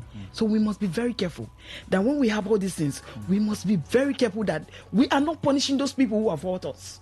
It's not as if we're ignoring the wrong that they've done us. But then, because we value ourselves, we need to give up this emotional weight so that we become lighter and we attract the peace of God and joy in our life. Let me tell you a story like I've shared earlier before. A woman loved the man so much. They are husband and wife. In fact, those community, everybody knew them. That when they're walking in the street, they hold hands together. You know, in those days, it's rare. The husband and wife will hold hands. The wife will knock your hands. You know the fact. You know the shape. You know the shape. Thank you. It's not like now that it's, common in those days. You can imagine how close they were. The community recognized them as these people were close. You cannot separate them. So what happened? So the man one day was transferred to Calabar. And he said, okay. He told the wife, I'm coming back. Let me go and settle down, get a good accommodation and come and pick you and the children. That never happened because she got engaged to another woman. I am telling you, according to the story, woman, pampered her so well. I know she forgot the wife that you've shared everything with. The trust, the love, the emotional bond, the commitment, that sacred emotion, commitment that you've shared, it destroyed it. And funny enough, he didn't let the wife know. He was about going to marry the woman before the news came to the wife. No secret on earth. Every secret on earth shall be revealed. That's what has helped me in my life. Even if you want to make someone one, two mistakes, I always remember, even if you make this mistake now, one day it will come out. So why? You think first, the consequences of your action before acting. When you do that, you'll be a friend of God. Because you act, you think first, what will be the result of this thing I have done? So the news came to the woman. The woman could not believe it. For all the love that we shared, our emotional bond, the community knew. Do you understand? It's like a deep sense of betrayal. The woman couldn't take it. And she made a vow that no man will cross her again until she dies. And this very man will not cross her path until she died. She left the community and left. She went in isolation. Before you know it, what do you expect? Depression sets in. And once depression sets in, sickness will come in, complication will come in. And at the end of the day, the woman died. Then I asked myself, and today, those women, children, the kids that she gave her to the two daughters, they are known, they are so popular in Nigeria right now. They are so rich, well known. But today, where is she? She's gone. Because she carried that emotional weight the resentment, the grief, the bitterness. She carried it. Why will you carry an emotional weight of a man if he had loved you in the first instances, the way you have loved him? Why will you give your peace to a man who gave you up for another woman? Is it worth it? That's what you should think about. The people that hurt us, that we love so much, we've trusted them with all our lives. Why would they? If we know we can really, why would we want to give our peace to them in the first place? What about cases where, husband and wife, they do have misunderstanding, or in cases where I've shared areas where a woman would even connive with the children against the husband. In such cases, can they, as we're wrapping up the year, can they forgive each other, come together, and become one family again? Yes. Is it possible? Yes, that is why I'm here. Emotional clustering. What is emotional cluster? Emotional cluster is when we occupy our space with negative emotions like resentment, bitterness, grief. Do you understand? Hatred. We occupy our emotional space with it. And this is a weight. It is a load. It is bringing you down gradually without you knowing. Without you knowing. And God can never fill a cup that's already filled. Because your cup is filled. I just told you that our heart is like the home. It's like our home. When you have broken finishers, broken pile up with clothes and every other thing, do you understand? You cannot introduce new furniture into it. No new clothes, nothing. Because everything is clustered. So also is God Almighty. If we carry all those loads like this, it feels, no, you're occupied. I cannot come in. Where do you want me? So some people pray from January to December and their prayers are not answered. They don't know that you're stuck somewhere because they are heavy. There are homes where husband is not talking to wife. Are you aware? Yes, husband. They are married wife is not talking to husband. To husband. Someone said for is it 6 months? 8 months. They've not had intercourse. For where? Yeah, that's true. Me? Look, my I son. know Fito. Some people are married yet they are lonely. They're living under the same roof yet they are separated.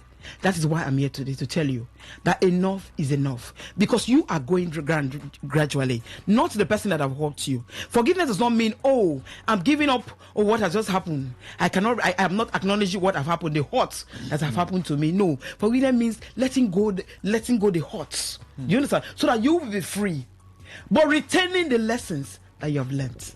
That's the difference between forgetting and forgiving. So in cases where even the person who hurt sometimes comes to even ask for forgiveness, there are people who are still stuck. They are like, no, I will never forgive. How do you reconcile that? This person who probably did something, it might just be a minor thing, spouse to spouse, husband to wife, wife to husband, in some cases children to father or even mother. And the children have said, daddy, we're sorry, or mommy, we're sorry. They said no. Some people would have resentment against their own children. Their own children, that's true. And that's why I'm here. And the children have apologized, but yet. Yes. So what happened? It's not the issue of the children that have apologized. It's the issue of the person. It's carrying an emotional weight. And it's going down gradually. So sometimes when we do carry this resentment, we feel we are punishing the people that have hurt us. No! You are holding yourself hostage. You're positioning yourself, because imagine I'm not talking to you, Maxwell. As I'm coming here, if I see you, I'll take the other way. Do you understand? My heart beats. I won't even be asking you questions the way I'm asking you. Thank you. I'll just say, what are the emotional disclosures? Oh, yeah, say. Number 1. Number 2. Thank you. Your heart is heavy. Do you understand? That's enough punishment for you. So it's like you taking poison and expecting another person to die. It is you that will die, because it's you that is carrying the weight, the load, the emotional weight. So it is time to bring it down. How do you bring this emotional weight that you've been carrying for your wife? What has your wife have done to you? What has your husband done to you? And you say, look, lie, from this generation to next generation, I will never forgive you. But God said, if thou markest iniquities, who shall stand? But there's forgiveness with thee, so that thou may be feared. If God marks our own iniquities, who shall stand? Do you know what you've done since the day when you were born to the surface of this earth? The things you've done. But if God calculates all those things against us, who shall stand? Nobody. But by now, everybody should have been wiped up from the surface of the earth. So these are the things you think sometimes, and you reason. Look, you are going down gradually, not the people that have hurt you. This is not to ignore that, you don't feel pain, or ignore the wrongs that have been done on you. You understand? This is just trying to relieve yourself. Carry how this emotional weight that you're carrying, release it. so that you attract the peace of God and the joy into your life. Because people who carry this thing find out they are never joyful. They are never happy. Husband and wife, you'll be retaining this thing in your heart, harboring this resentment. I saw a woman after 50 years of marriage, she gave up the marriage. How? She went away. She had been carrying something for the past 50 years of their marriage in her heart, waiting for the day that will come, that she will be able to express herself to this man, and she will pack her bag and she left. There was a case where a clergy was telling us, he told the wife that they need to do a town hall meeting at home, that all they have been doing is issuing orders to their children. Okay then. Because sometimes it's not even just husband or wife that is hurt. Sometimes our children Our are children, hurt. they are hurt So badly. the man said, yes, they should converge a town hall meeting at home. Yeah. That they have been issuing orders, do this, do that. Yeah. Let them hear from these children. Thank you. They say, okay. Do you know they converged the meeting? All the children say, oh yeah, tell us. That's... They kept quiet. They didn't want to talk. No. They said, don't worry. Whatever you say, I'll not use it against Just you. you. What is it I have done that have hurt you? What is it that mommy has done? And these children started spilling out. Yes, the will. man said they were shocked. Yes. You see? That's true. So they have hurt these children in some... Without you knowing. Without you knowing. Yes, Master, I do it a lot. I do it a lot with my kids. Ooh. Even before my son left. So, like once in 3 months, I call my children. I sit with them. As mommy hurts you in a way, sometimes I want to scream. Because we always think we are right. No. Right. It's very wrong. As a mother, I scream a lot because I am the mother. My husband is a bit calmer and he talks. No, you don't need to tell me. I've seen him. He hardly talks. He hardly talks. You understand? So I am just this woman that talks. Don't do this. Don't do that. Fire brigade, the fire brigade for the house. And that's how God makes it, the hot and cold, so that the house will become balanced. warm, balanced. So sometimes I want to call my kids. I call her, especially my daughter. She's very emotional. Once you talk to her, there's a way she will just react. You will say it immediately. So once in 3 months, I call them and ask them, as mommy hurts you, what have I done wrong? This. You'll be so shocked what your children will open their mouths and tell you. My daughter said, look, mom, you'll be giving excuse lately. Anything we do in school, because you're very busy, you don't come, you don't attend it. And I don't like it, because when I see my friends' parents there and you are not there, and maybe dad is not around, I don't like it. Oh my goodness. You were shocked. I was shocked. That's why you see that day I came in, I said I was going for my daughter's inter-sport. In spite of that, I needed to come here. And his inter-sport is almost ending. My husband is there, but I said I will set my foot there, just to show that, look, mommy cares for you. I have repented. So sometimes even husband and wife, it is very important that as the year is running out, if you don't do it 3 times in a year, you can, the year is coming to an end. This December, call a town hall meeting. Call your children, call your wife. Start with your wife. Because you are the spiritual leader. Both of you should yes, you are the first. spiritual leader first. Go to your quiet corner, to your room, sit down and ask God to intervene. Because sometimes when you want to speak out, it becomes another issue that will, do you understand? Another issue that will be blown out of proportion. So you ask God for intervene first, because you know what you're trying to do. You understand? Ask your wife, where have I wrong? You are the spiritual leader. That's why I'm saying you're spiritual head. You understand? So it's start from the man. Call your wife and sit her down. Don't judge her. Make sure you don't judge her, you don't scream, you don't shout. You understand? It's a conversation. You want to know, is there any way I've hurt you? Let me know. I'm here for you as your husband. Give her that love. Show her love. You understand? You'll be so shocked when your wife will open her mouth and tell you the thing you did to her the last 3 years. People can keep No, 9 hour walk now. That's what I'm telling you. 12:06 p.m. The date, the event, the time. That day, if a woman has a journal, they will tell you where the governor went to that day. A woman has a journal. He writes everything down. You will be so shocked. As a man, what do? If you have wronged her, apologize. There's nothing wrong. Then as a woman, your husband too, you must have offended your husband. Women have bad mouths. Sometimes there are things we utter from our mouth and we feel it doesn't matter. But these men, they take it to heart. Especially when you compare a man to another man. Especially when they give you money and you make them feel they are not adequate, they are not enough. You throw that money on the floor for them and you left. That man has not forgiven you.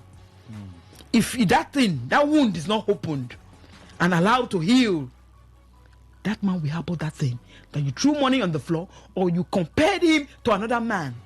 You make him feel less than human. There are certain things men don't forgive women easily. When you understand? Boost their ego. Yes, when you boost their ego, when you make them feel they are less than man, than a man. Do you understand? Compare them to another man. That's the worst thing you can do to a man. Or throw money on the floor like they are nothing to you. That's what it means. A man always wants you to respect three things as a wife, which is their provision, their protection, their provision and their protection, and their persons. These 3 P's. Who they are. You marry them for who they are, not because of what they have. Do you understand? Respect the person that look. This is the husband that I got married to. Like my husband, I have my husband a lot because understand. I have his personality, everything about him, every now and then. Do you understand? Because I respect him as a person, not because he's my husband alone. Do you understand? As a person, his personality, everything I respect. Then what of his provision? What he gives to me?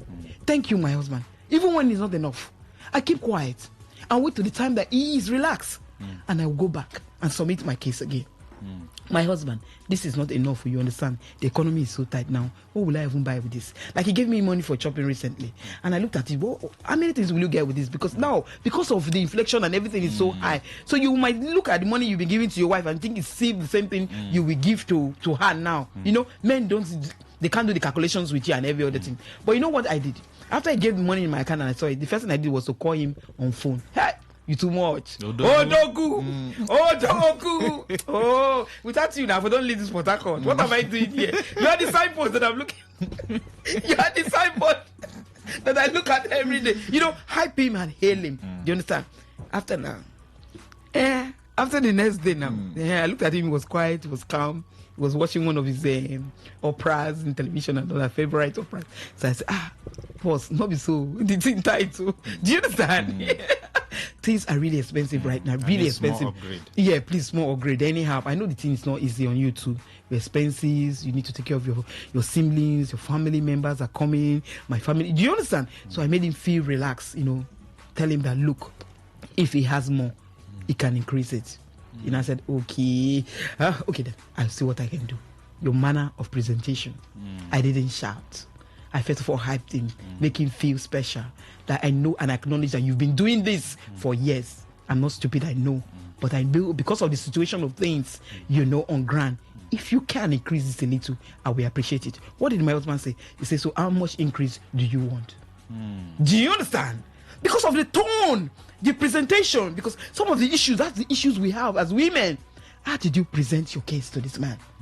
The next thing my husband could say, like, how much do you want as an increase? So that word alone has made my day. Do you understand? I didn't rant. I didn't throw money on him. Hey, we think, I know so you get. You don't want to give to me. This is, look at my mates. This is why. Why should I do that? So sometimes the way we talk. So we must have hurt our husbands as women without us knowing. So it is time, this December, call your husband. Sit him down. Because sometimes when a man, especially those quiet men, if you are married to a quiet man, me, I'm married to a quiet man. Sometimes when you hurt them, they will not let you know. They will not let you know because they don't speak. So sometimes the ones that speaks and you know the direction is better. So when you're married to those ones that are quiet, you have to be extra careful. Do you understand? Make them talk. You know, sometimes I want to provoke my husband to talk. Because right now, because my husband doesn't talk, I study his body language. There's a way I will be talking to you now. My husband is here. I understand that he doesn't want me to say anything anymore. With just eye contact, I am good. He comes to the kitchen sometimes and maybe look at one thing that I kept here and he doesn't want it. He just look at that thing and understand that he doesn't want it. I go and drop that thing. My husband comes back again to check whether that thing is still there. That is how to deal with a quiet person that doesn't talk. You need to make them talk. Yes. If you don't want to talk, make you leave now. No. You don't go be open mouth. You don't feel you be dumb. But now we've long past that stage. Now he communicates. Now he talks. Do you understand? Because I was patient enough to understand him. Because the way I was raised was not the way he was raised. In a quiet environment, they don't talk. But we talk. We are loud. You know, we make the house. You know. But he's not like that. He's a calm man. So that's how, you know, your understanding comes in. This is this person, this is me. So sometimes you call your husband, my husband, why have I done wrong? Is it the way I spoke? Is it the names that I've called you? I am sorry. my husband, the year is coming to an end, so that we can attract God's joy and peace. Do you understand? And God's blessing. A house that is clustered, with emotional wounds, emotional weights, God cannot come in there, because you've already showed to God that your house is filled. So when the husband and wife is done, yes, they can now move to their kids, the children. Call your children. You will be amazed. Because a lot of children are hurt. Yeah, what are you telling me? Children, a lot. You know, some of our parents, they hurt us. So. Yeah, of course now. They didn't give us the opportunity to speak. We just bottled it up, and that's the worst. That's what. Look, and there's a quote I wrote, and when I put it on Facebook, a girl almost called me almost immediately. It says, "Sis, thank you for this. Our parents battered us. Our parents made us to have this low self-esteem." Yep. Yes, and because they made us feel the right thing. Yes, they made us feel we are not enough. That we can never get anything right. We can never do anything right. Because it's about criticism, it's about scolding. Every time. He said, look, I am where I am right now, feeling isolated because of the way I was raised. I had to work on that girl for 3 months before she came out. But now she's bold as a lion. I said, your past have gone. This is your present. Your parents must have made a mistake. But it's your responsibility not to remain in that situation. You get out. You're beautiful. You're good. Look at the mirror. Look at yourself. You're fearfully and wonderfully made. God can never make a mistake creating you for crying out loud. Turn around for me. I will hail her. She will look at herself. I said, so every mirror speaks. Parents should now call their children. Call the children. And talk with them. Give them opportunity to speak. Express themselves. Don't shout. Do you understand? They calm. Show them with love. You understand? If you see an housemaid that treats children well, do you know these children think towards that housemaid than their mother? Yes, I've seen a situation that the maid was coming from market and the madam was coming from the market. What happened? The children ran to the maid than their mother, and the mother was very angry. You are trying to take my children from me, away from me. I said no.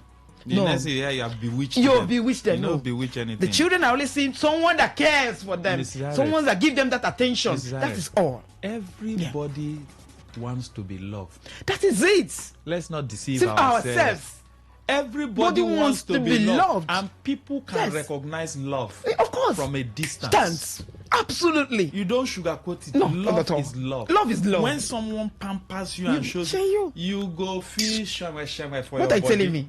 Everybody loves it. Everybody loves it, and that's the truth about it. And we tilt towards that end. That end. You notice, if you have 2 or 3 uncles, you tilt to the one who gives you attention when you get to his house. Who listens to you? The other one has money more than this one. This one, but you don't want to go there. This one, when you get to their house, they say, welcome. Yes. They arrange food for you. Thank you. They say, no, don't go. You have to sleep over. The other one, then they ask you, when are you moving? Thank you. When are you moving? Me, I no go come your house. What are you telling me? See, my sister's children are in my house right now. 2 girls. Those 2 girls, they are rascals. They are like men. They will scatter. They are like boys. Do you understand? But do you know one of them came and met me and said, look, do you know you are my favorite auntie? And I'm like, because he tolerates them. No, yes, 6 years old. He said, I brought a juice for you. And you see the juice, it's almost empty. And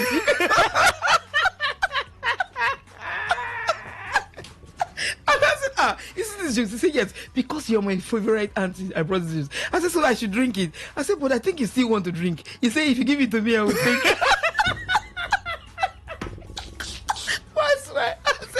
Like for children. Children are fun. I gave it to her. She was excited. She ran and went to drink but she has expressed herself. She told me, because you allow them. I give them when they come. Enough food now. You understand? And that's I like food. So you give them the freedom to express themselves. They come. Once in a while, they'll be giving you gist. What happened in their school? Children love givers. What are you telling me? And they run away from stingy people. And once you listen to them, sometimes they will come. I'm in the kitchen. They'll be giving me gist of what happened in their school. And I will be concurring. I will listen. So what did you tell her? You know what I told her? I said she don't be coming to our class. I said, really? Not to tell them, go. No, they won't come close to you. So is our relationship, even with our spouses. You understand? Your wife has no time to discuss with you. You don't have. As women, we are created. The level of we speak more than the men in terms of talking. Do you understand? The men are news and brief, headline only. But a woman wants to give you details. That is how she wants. That's who she is. That's how God has created her to be. So sometimes a reasonable man, sometimes when he's less busy, he will just call the wife, say, come and sit with me. So what happened today? You'll be so shocked what your wife will tell you. He will give you the details from how she crossed the road, how she now saw banana, cockroach now passed. She now saw Auntie Soso. Thank you. They now started discussing. She will now give you details of what they waiting consign me. No, but as a reasonable man, you just keep no. As in normally you just feel. So what is this? Yes, with this banana that you bought.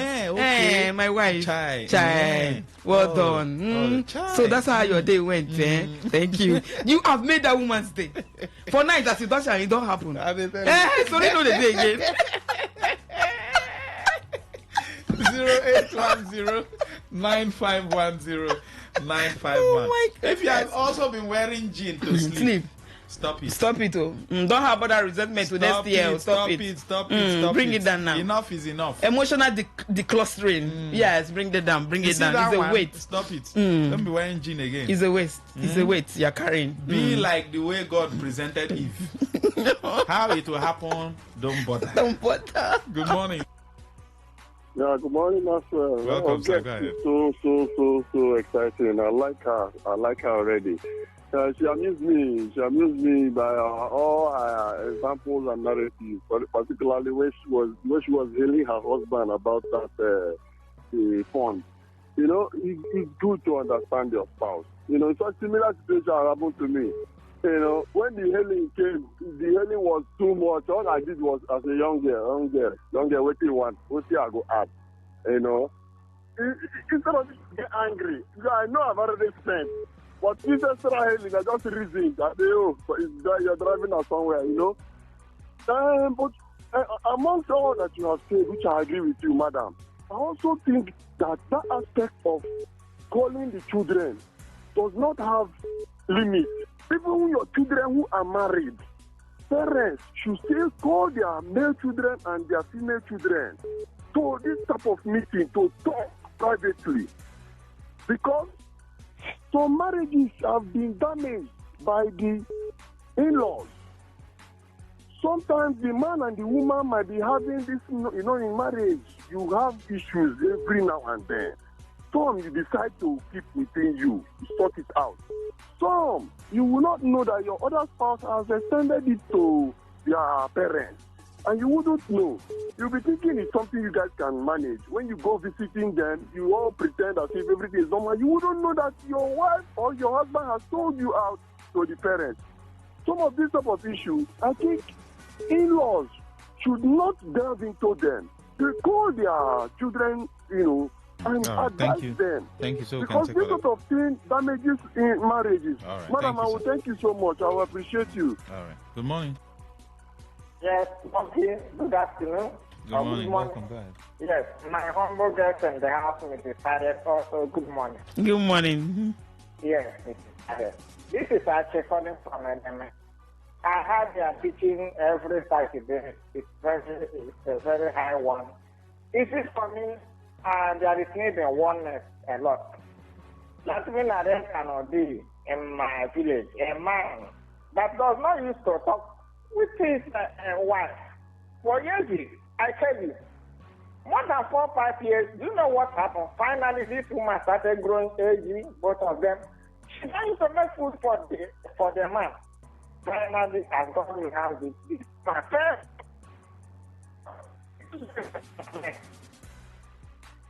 Your line is breaking. You can send us a message. All right, I'll take them. Maxwell, I'm laughing here. Please, I have a challenge. My wife is always telling my daughter, see your big front teeth. And my daughter will run to the mirror. I want the guest to advise me. Yeah. You're simply making that child feel very inadequate already. That she's not enough. Do you understand? If you say big, she has a big teeth. Probably when she's sleeping, she opens her mouth. So it makes the teeth grow. So what you do? Because most children, they do it when they open their mouth. So at night, be very vigilant as parents. I've done it to my kids before. When they sleep, I'll just go and close their mouth. Do you understand? I can do it 5-6 times. So sometimes they wake up and see that you're closing their mouth. They become very cautious. Do you understand? So sometimes I will be there like, you just wink your eyes. They understand what you're doing. You're not making them feel bad, but you're making them understand that, look, if you open your mouth, it will affect your teeth. Do you understand? So, and you are a girl. Huh? A girl, it's not good that they've not seen you, it's your teeth they will see. So what you do, always want to try and close your mouth. Do you understand? Calmly. So it's very, very wrong.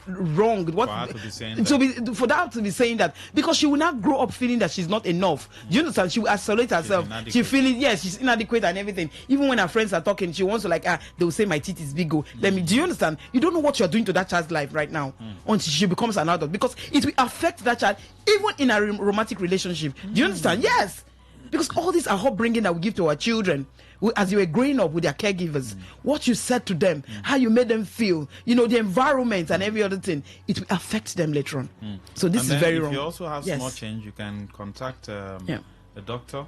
What do they call them? The ones who take care of the teeth. They can use brace and then help. So you can just go to the hospital. Yeah, they can. UPTH, I think they have experts in that. Yeah.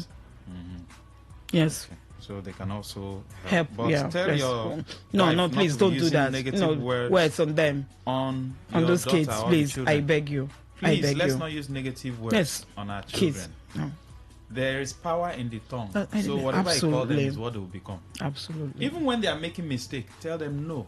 You are not like this. This is who you are. Declaration. So you have to be. Yes, please. So you see that with that's time, a declaration. Yeah.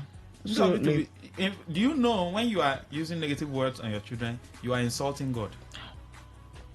People don't know. People don't know. Yes. When you use negative words on a human being, you are insulting God, because that person is God's creation. God's creation. God can never make a mistake. Yes. You didn't create anybody. So it's God you are insulting. So God will say, oh, you are insulting me because I'm the one who created this person. So don't think because they are your children. God, you are caretaker. God just gave them to you.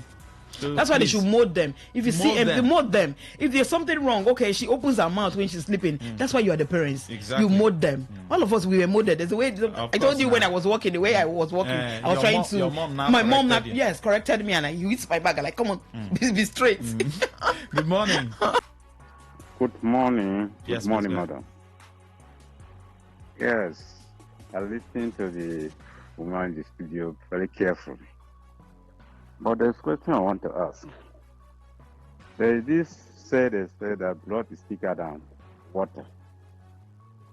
If you are inherit bad behavior from the family when you are small, you grow up. At this point, what would you advise a man? Can you correct a mistake after marriage, or you correct it before marriage? That you know who you're getting married to. Because blood is thicker than water. You correct the mistake after marriage, or you correct it before marriage? Who are you correcting, sir? Yeah? Who are you correcting? I say, before you get married, you correct and say that you look for who you are married to. So that you don't marry to somebody that has a background, bad behavior. If you get married to that person, if you marry to the person that have brought up in the past, so asking how will you be able to correct it after you marry him, or you correct your mistake that you don't marry him, you marry the person, or when after marry the person, can you be able to correct the mistake, or you correct the mistake without? What is saying? It's possible that he has seen the red flag. Do you understand? Some men will see some attitude because the woman is so beautiful, they don't care. They go ahead and marry. Then at that time you are trying to correct the woman, but from the very onset you saw that this attitude, this woman's character, is like a woman that you've offended. The woman that offends you is your girlfriend or your fiancé. He has offended you. Do you understand? It is you as a man that will go and beg. If you don't go and beg, she will never call you. That's a red flag. Yes, because if you get married to her, do you understand? You will keep begging her all your life in that marriage. Do you understand? That's a big red flag. She has offended you, so she should apologize to you. If she doesn't call you, don't call her. Because she needs to call you. But each time she does, she offends you. You are the one because she's so beautiful. The way she talks, the way she smiles, you don't want anybody else to take her. You just like this girl because she has the big butt, she has this boss and everything. You go ahead and get married. And who are you expecting? What were you expecting? You will keep begging that girl until that marriage ends because you saw it from the very beginning. Do you understand? So sometimes when we see this red flag, we ignore it. We assume, okay, yes, don't worry, let's get married. We'll get to the bridge. Or when you see someone who is not empathetic, who does not care about you at all, I've never asked you. All the person does is my hair, my nails, my nails, my this, My body cream. My body cream. Has he asked you one day if you have eaten? You, whether you don't barb hair, or you've even eaten, or you've taken lunch. Everything is me. It's a bad. It's not red flag. It's a red flag. If you can cope, no problem. You have the money, you're fine. If you can cope. No problem. Yeah. But if you cannot cope, that's the issue we're having right now. That is what he's talking about. Do you understand? You saw these things, but you ignored it and you went ahead. So how do you correct this person? Look, you can also correct. That's why counselors are there. Do you understand? That's why therapy sections are there. Do you understand? Because it's our responsibility not to remain the way she is. Do you understand? So you can work on that, but some people are not teachable. Do you understand? They assume, they don't see anything wrong in what they're doing. No. Because they feel this is the way I was raised. What is he saying? You are talking to them, you're looking at you. Go to counselor for what? Is there anything wrong in what I'm doing? So they are not teachable. So if you find yourself in that kind of situation, then I'm sorry. That one, now God will help you. I'm really sorry. You know, so all these things are important. You put it into consideration. Good morning, Mr. Maxwell and the guests. Honestly, this segment is very important. I've learned a lot from her. Thank you so much, Mrs. Purity. But let me still restate again. Please, let us all go and talk with our children. Yeah, please. We ignore this part. Yeah, absolutely. Strong. We ignore this part and we build children who are emotionally damaged. And they even before their romantic relationship. Yes, and they will pass it on. They will. There was a day I treated an issue about, abandoning your child. Probably you had a child out of wedlock, and then you just feel it does not matter. And a man called in and said he packed, and I was listening to the program, that Maxwell, he has made a decision, he's going to see his daughter. I told him, if the woman refuses, get a lawyer. Yeah.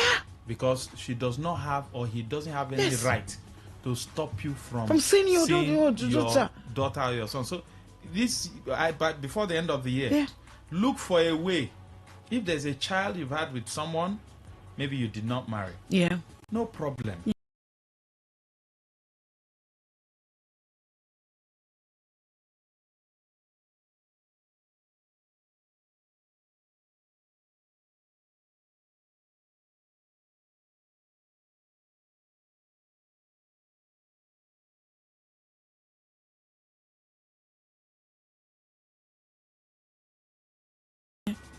But you see that child, please look for a way and go and reconcile with that child. Look for a way and go and talk with. Apologize to the child. Thank you. Open your mouth and say, my daughter, I'm sorry. You will not die. Parents find it very difficult to apologize to parents. Let us drop our pride. The Bible says, provoke not your children to anger. They only say, Anna, provoke. The same is two-edged sword. Yes. He said, children honor your parents. He said, parents, provoke not your children so you can provoke your children. Yes. So go and look for that child and talk with that child. Take that child out. So that they can. If not, that child will bottle up and say, my father does not care. Okay, even if you don't marry my mama, you can't leave me like this. And some children are suffering and their father have money in this town. Their father have money and the child is suffering. Master, do you know that's why God made it a man and a woman? Do you understand? There's a father figure. Look at any child that is not raised by these two people, by the mom and by the father. Something is lacking. If there's no father, something is lacking. That father figure is not there. If there's no mother, there's no mother figure. Something is missing. That is why God made it a man and a woman, a mother and a father. So if you deny your child of that father figure in her life, it's going to affect that girl later on in life. So you don't know what you're doing to that child. So use this session now, please, and go and reconcile. Go and reconcile. Then come and you will testify that I wish. In fact, I have done these sins, but do it now. No, it's not still late. It's not late. Please don't leave that child like that. It's true. If you see a lot of children emotionally damaged, they are now adults. Yeah, and it's affecting them. Somebody said the relationship she will never marry at all. Oh no! Because of the mom denied her from knowing the father. She doesn't know the father as we speak. She don't know her papa because of her mom. Guess what? The mom is late. Oh my goodness! So how will she find her father? Sometimes we should let go of hurts. So even if emotional the man offended wounds, you, you now emotional hide the child. baggage. Except Oh, if really there's a threat to life. Yeah, if the that's man all. has some, Yes. But if it's just normal, the man wants to see the child or the woman wants to. Let go. No. Waiting happen. Now you create the child. Yes. Please go and It's not the child's problem. We are done It's with your the problem. topic. There's nothing we want to say again. Mrs. My Harris? giveaway. Okay, yes. My giveaway. 5 books. 5 books. Okay, I'll so send reach it to out you. to me. Mrs. Harriet wants to give 5 books out as a giveaway, as we wrap up the year. So reach out to me if you want that book. All right. Consistent callers. Yes. People. Yes, I know. Reach out to her on Facebook. Premier Please. Women. Yes. PREMIER. WOMEN. Premier Women on Facebook. Yeah, please. You can also reach out to me, Lucky Maxwell, on Facebook. Thank you, Mrs. All Harriet. right. It's always a pleasure. Thank you.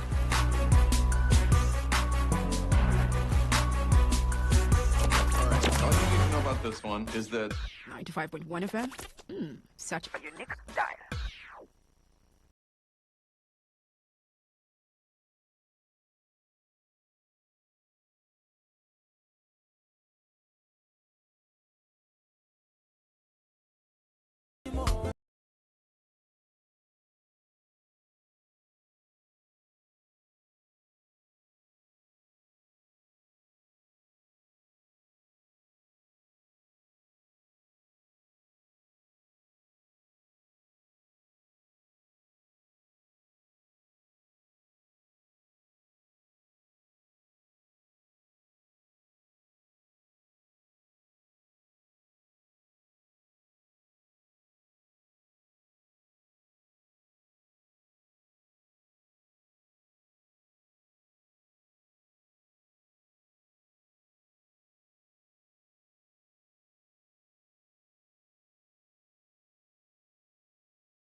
95.1 FM, Fort Harcourt.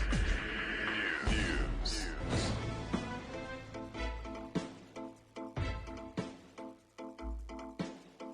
Good afternoon. Thanks for joining us. This is the World News on your premium talk radio today, 95.1 FM Port Harcourt. In the headlines, mother of 3 children identified as Uwana Dennis dies from a building collapse in Mile 2 of Port Harcourt.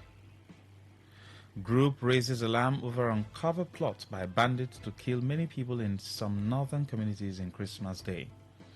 Commercial banks to file reports on bank accounts with 25 million naira quarterly turnover to FIRS from January 1st, 2026. On the foreign scene, M23 rebels take control of strategic Congo town as peace deal crumbles. I am Lucky Maxwell. A mother of 3 children, identified as Uwana Dennis, has died from a collapsed building within Wachuku Street in Mile 2 Diobu, Port Harcourt, River State. Today, FM correspondent gathered that the dilapidated building collapsed and smashed on Uwana Dennis from Akwa Ibom State to death, an incident which threw neighbors into shock and mourning. An eyewitness told Today FM's correspondent that the part of the building that collapsed and fell on the woman almost severed her neck from her head, which gave her no chance of survival. Our source disclosed that police operatives attached to Azikiwe Police Division, located at Iloabuchi, arrived at the scene minutes after the incident and took the corpse of the deceased to the mortuary. When contacted, the spokesperson for the River State Police Command, Superintendent of Police SP Grace Ringa Koko, confirmed the incident, disclosing that an in-depth investigation is underway to unravel the true circumstances behind the incident. A group of legal practitioners under the aegis of Lawyers for Truth and Justice has raised alarm over alleged persistent attacks on one of their members, Oku Bethel Chimzi, by individuals purportedly aggrieved over his legal representation. In a statement issued by the group's leader, Port Harcourt-based lawyer Blessing Akpoto, the lawyers claimed that Bethel Chimzi's life has been under threat for several months. They said his only offense was representing the families of 3 staff members of KDI Engineering Services Limited, who reportedly died in active duty under the management of the company's managing director, Deniye Okoku. According to the group, instead of addressing the alleged failure to pay compensation to the bereaved families, the company's director had allegedly launched a manhunt for Bethel Chimzi, who they said previously served as his lawyer and is familiar with his activities, a factor they believed has fueled the alleged attacks. The statement also noted that petitions regarding the threats and attacks had been submitted to the Department of State Services, DSS, and the River State Commissioner of Police, but lamented that no meaningful progress had been made in their investigations. The lawyers warned the River State Commissioner of Police and the Inspector General of Police against taking any action against their colleague at the instance of Deniye Okoko, whom they accused of having a history of targeting innocent people. They further referenced a River State High Court order mandating the arrest of Deniye Okoko, directing police authorities to produce him in court on January 27, 2026, over a related case involving alleged false accusation and prosecution of one Opuda Isokarere. When contacted, Oku Bethel Chimzi confirmed that threats had been made to his life, linking them to his insistence that the families of the deceased workers be duly compensated. Because I had been a lawyer to them 4 years ago, rather, they felt that there would have been incriminating evidence I have against them. That's why they attempted to break into my office to maybe take it away from my office or whatever. I don't know what their plan may have been. Now, on the 14th of November, I've been hearing since July that they have been after me, planning different things. In fact, somebody even deposed to an affidavit for me to confirm everything to me, that he is willing as a witness to testify anywhere he is called upon. And that testimony of that witness now in that affidavit is part of the documents I sent to Legal Practitioners Disciplinary Committee, where he went to petition me that I've been his lawyer before, that I cannot be a lawyer against him. Now, this is a case of people who died who were working for you. Under the Workmen Compensation Act, they are entitled to compensation. This is not to pay any compensation and go. Why are you after the life of the lawyer? The National Union of Road Transport Workers, NURTW, River State Council, has identified making phone calls while driving as a major cause of road accidents on highways. The chairman of NURTW in River State, Monday Eliaza, made this disclosure in an interview with Today FM's Magnus Wawa On the sidelines of the recent stakeholder summit held at the Obiwale International Conference Center in Port Harcourt, Eliezer described the flag-off of the South-South Amber Month safety campaign themed "Take Responsibility for Your Safety" as timely and essential for all road users.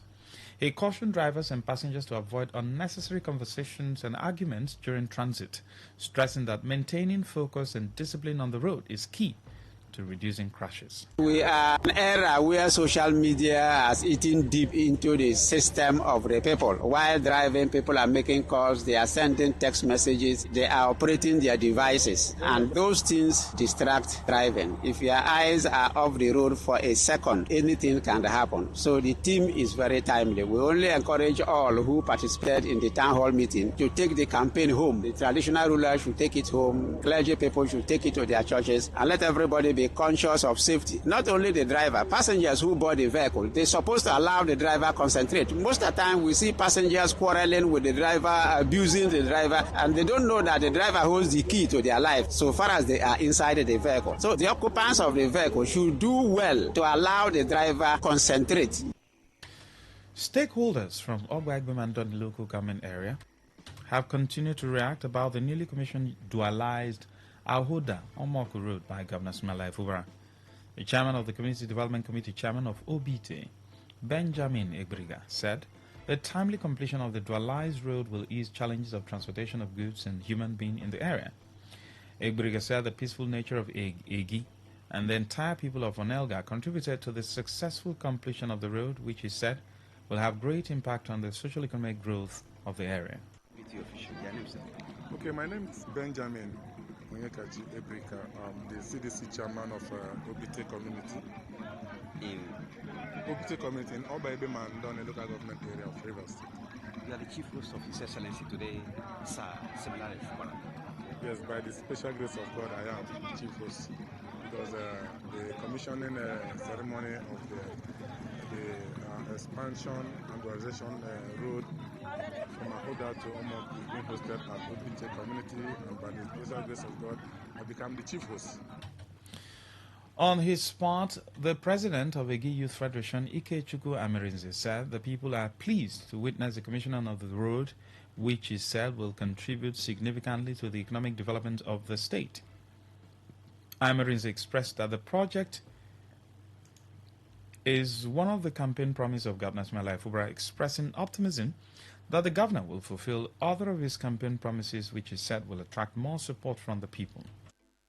Did promise during his campaign that he would dualize from where his predecessor, Chief Nelson Wike, stopped, and today we witnessed the commissioning. We are happy as a people, and we promise that other promises that he will make before his tenure ends, he will also come and commission them. We have so many industry, more especially IOCs. We have Shell, we have Owando, we have Total, and we are also farmers. So the road now will help us in transporting our farm produce down to other LGAs and possibly even in the township here at Port Harcourt. And the IOCs will also enjoy the road, because most times the road is congested.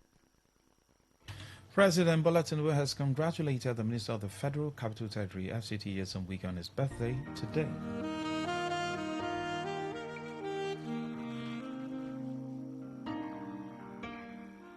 Experience ultimate comfort at its peak in our cozy air-conditioned rooms. Wide varieties of healthy and delicious meals, VIP lounge and ballroom at JD Suites. JD Suites is located at Unity Grove Estate opposite Deeper Life High School, Rumuparali Road, Port Harcourt, River State, Nigeria. For bookings and reservations, contact 0708 194 7834.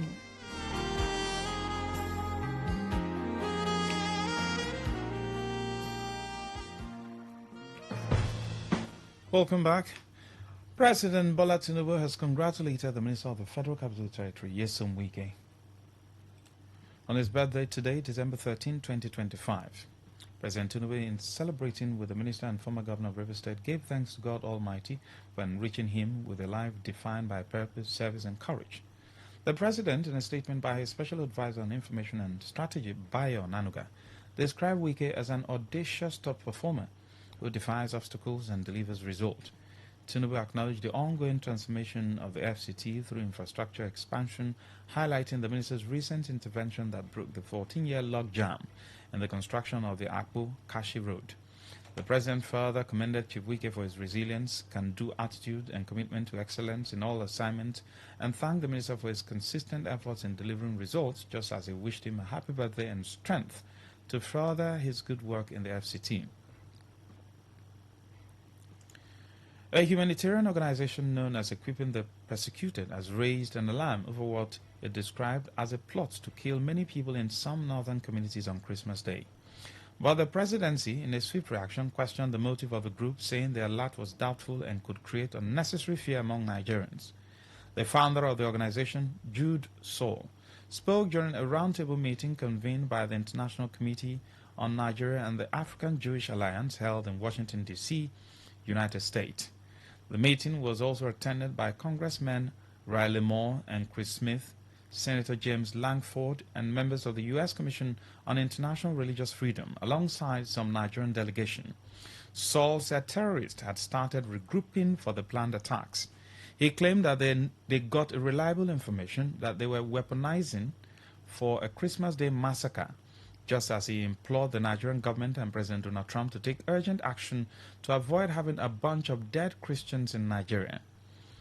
Our correspondent gathered that the meeting was among a series of deliberations to resolve the insecurity in Nigeria and address concerns of alleged killing of Christians. It was also learned that after the meeting where Saul spoke, a separate closed-door meeting was held where further deliberation took place. A senior officer of the Department of State Services in Abuja confirmed that the agency was aware of the planned attacks on Christmas Day and had commenced preventive measures. Commercial banks are now required to file reports on bank accounts with 25 million naira quarterly turnover and above to the Federal Inland Revenue Service, FIRS, or other related agencies for effective tax monitoring.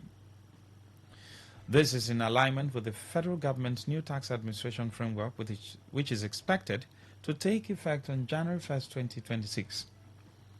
The chairman of the Presidential Fiscal Policy and Tax Reforms Committee, Taiwo Oyedele, gave the hint during a media workshop on the new consolidated tax law, which he explained that the new dispensation had raised the threshold for mandatory reporting from 10 million to 25 million naira. He said the amount would translate into almost 100 million naira a year before any report is triggered. Addressing the misconception that banks will begin reporting all transactions, Oyedele said the 2020 Finance Act already requires account used for business to have a tax identification number TIN. Oyedele clarified that only accounts that meet the turnover threshold will be identified and monitored for proper tax payment. On the foreign scene, the United States has accused Rwanda of violating a peace deal with the Democratic Republic of Congo, saying Kigali was leading the Great Lakes region towards war. Signed just over a week ago, the agreement was hailed by U.S. President Donald Trump as historic and raised hopes for an end to the decades-long conflict. But on Wednesday evening, Rwanda-backed M23 rebels claimed to have captured the strategic city of Uvira, one of the few remaining army strongholds in the eastern DRC.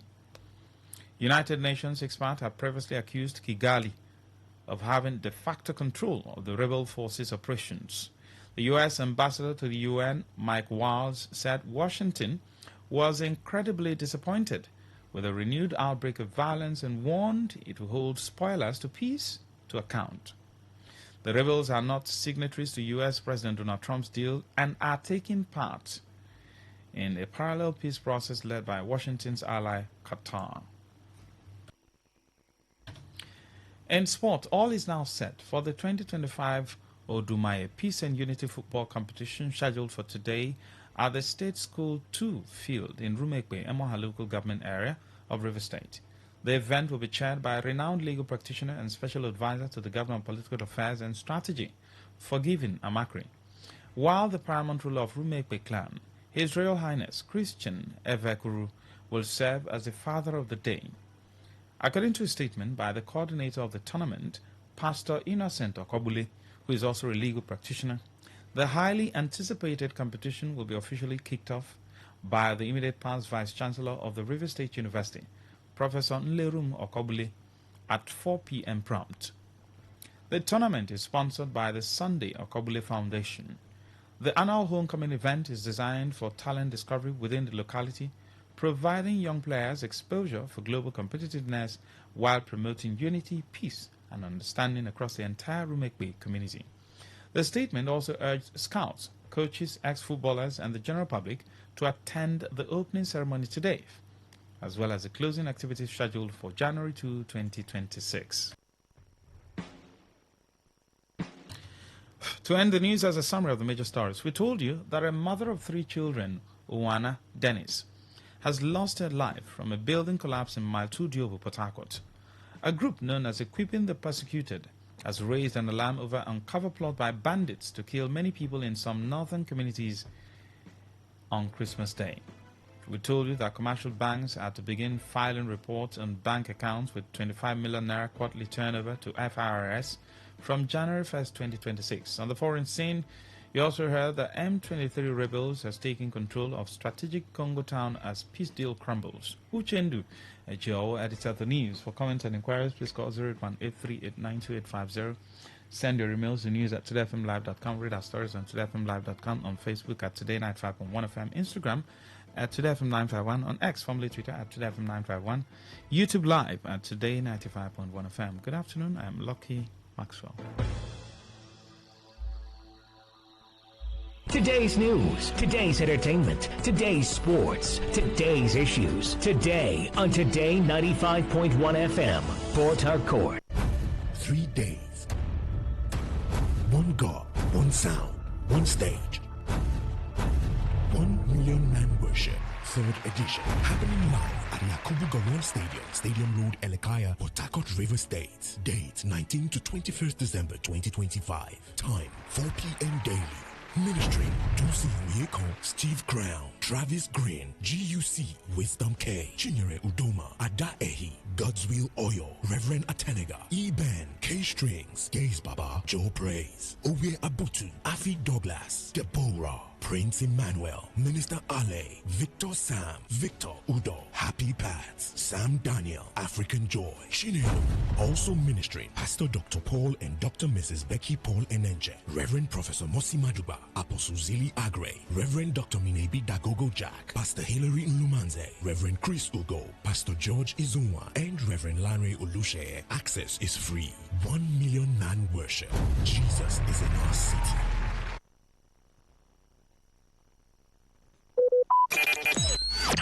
Talk radio. I listen to a lot of talk radio. 95.1 FM.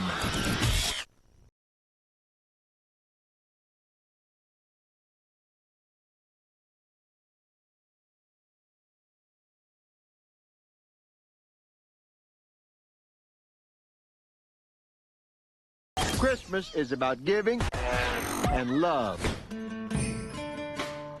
Hey, Today FM lover, I just want to wish you a Merry Christmas and a prosperous New Year. It's Koinchima saying, enjoy the season and show so much love. Happy holidays. Happy holidays. Happy holidays. Happy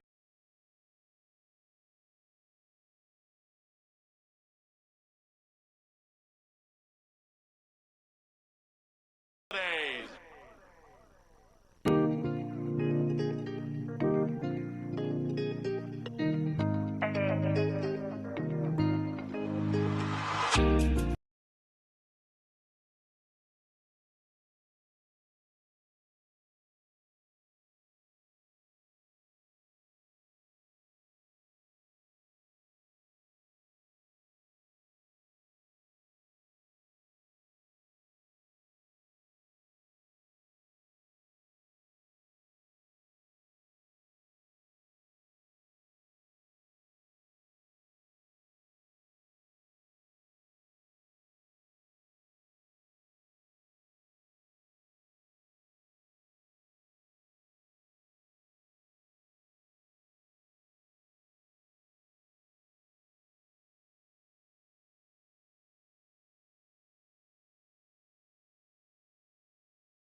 Happy holidays to